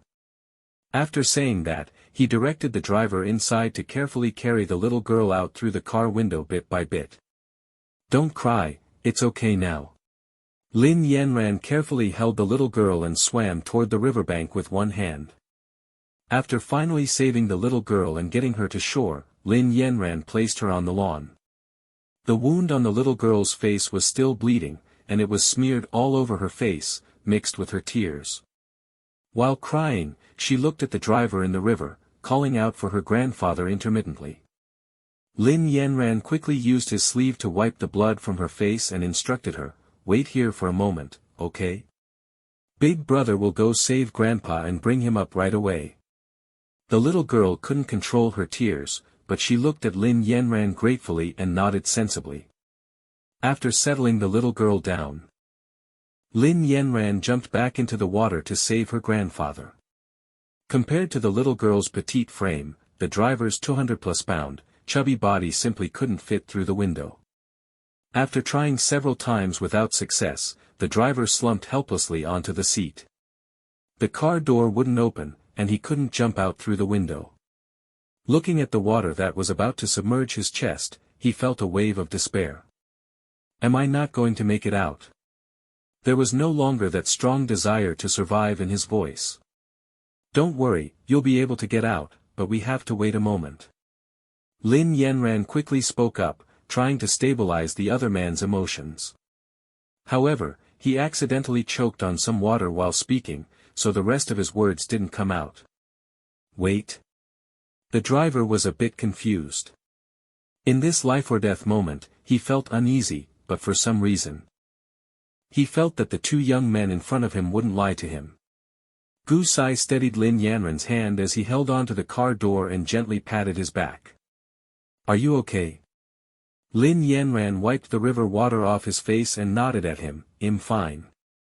Seeing that Lin Yanran had recovered, Gu Sai helped explain to the driver, we have to wait until the water levels inside and outside the car equalize, at that point, there won't be a pressure difference.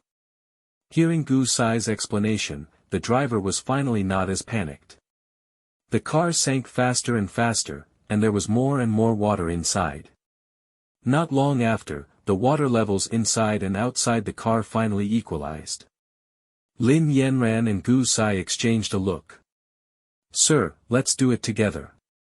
As soon as Lin Yanran finished speaking, he and Gu Sai both reached out and pulled hard on the car door. Hearing this, the driver inside followed suit, using his body to push the door outward with all his might. Through the efforts of the three of them, the car door finally opened. The moment he rushed out of the car door, the driver cried with joy. He knew that he had been pulled back from the gates of hell by these two young men. The driver, pulled onto the shore by Lin Yanran and Gu Sai, one on each side, collapsed onto the ground and hugged his good granddaughter, crying loudly. Lele, It was Grandpa's fault just now. Are you okay? I'm fine. The little girl started crying again, but after seeing her grandfather, she wasn't as scared as before. The night breeze brought waves of chill. Seeing that the grandfather and granddaughter were fine, Lin Yanran felt relieved. The rescue took a total of several minutes. Such a big commotion had happened here, and people around had already noticed, so everyone started jogging over to gather around. Seeing that quite a few people were gathering, Lin Yanran quickly took Gu Sai's hand and ran toward the car. There are more and more people, let's go. In the middle of the night, if he and Gu Sai were still together and got photographed by everyone, wouldn't they explode onto a trending topic tomorrow? He had already troubled him enough today, and he didn't want to cause Gu Sai any more trouble. Gu Sai didn't shake off Lin Yanran's hand, instead, he followed him, running with a smile on his lips. At first, Lin Yanran was holding his hand, but later it turned into him holding back the other's hand. It wasn't until they got into the car that their hands let go.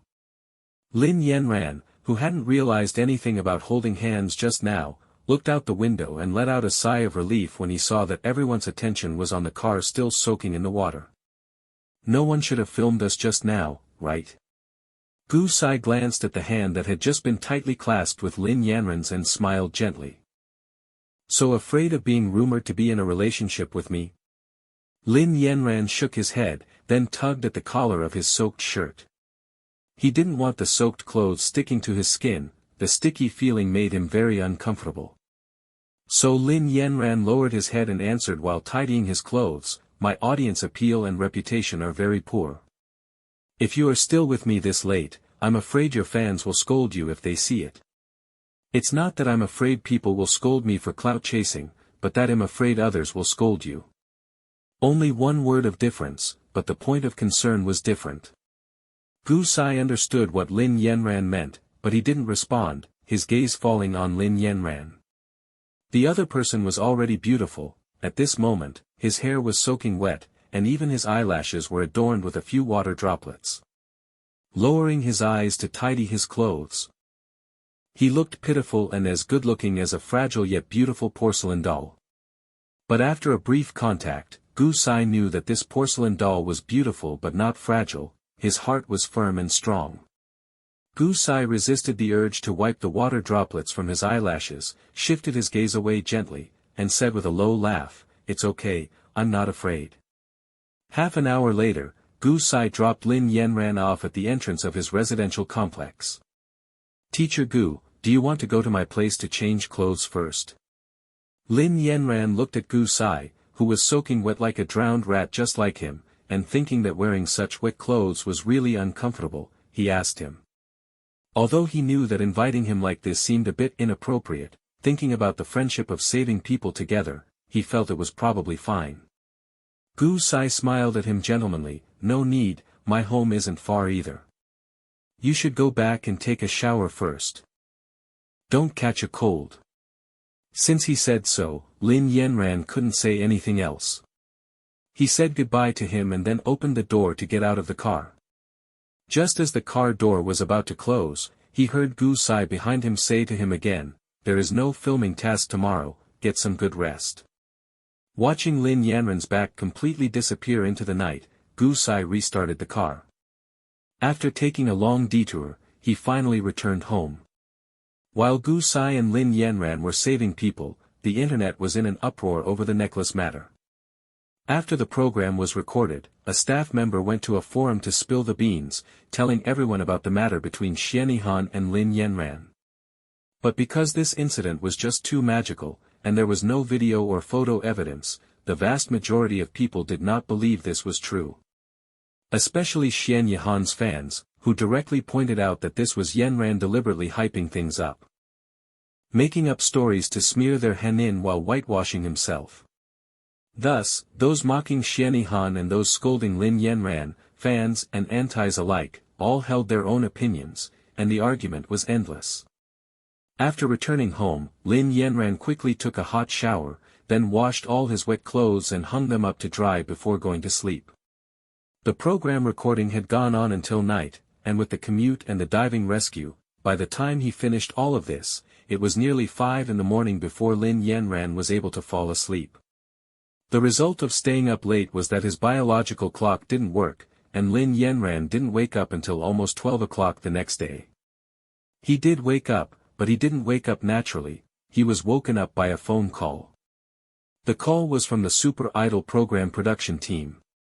As soon as the call connected, the other person's emotions were clearly excited. "Teacher Yanran, please come down quickly. I'm coming to pick you up to go to the program production team. Urgent. Urgent." Lin Yanran rubbed his eyes, his voice sounding breathless. "What's wrong? Isn't there no filming today?" "Staff member, you're on the trending topic.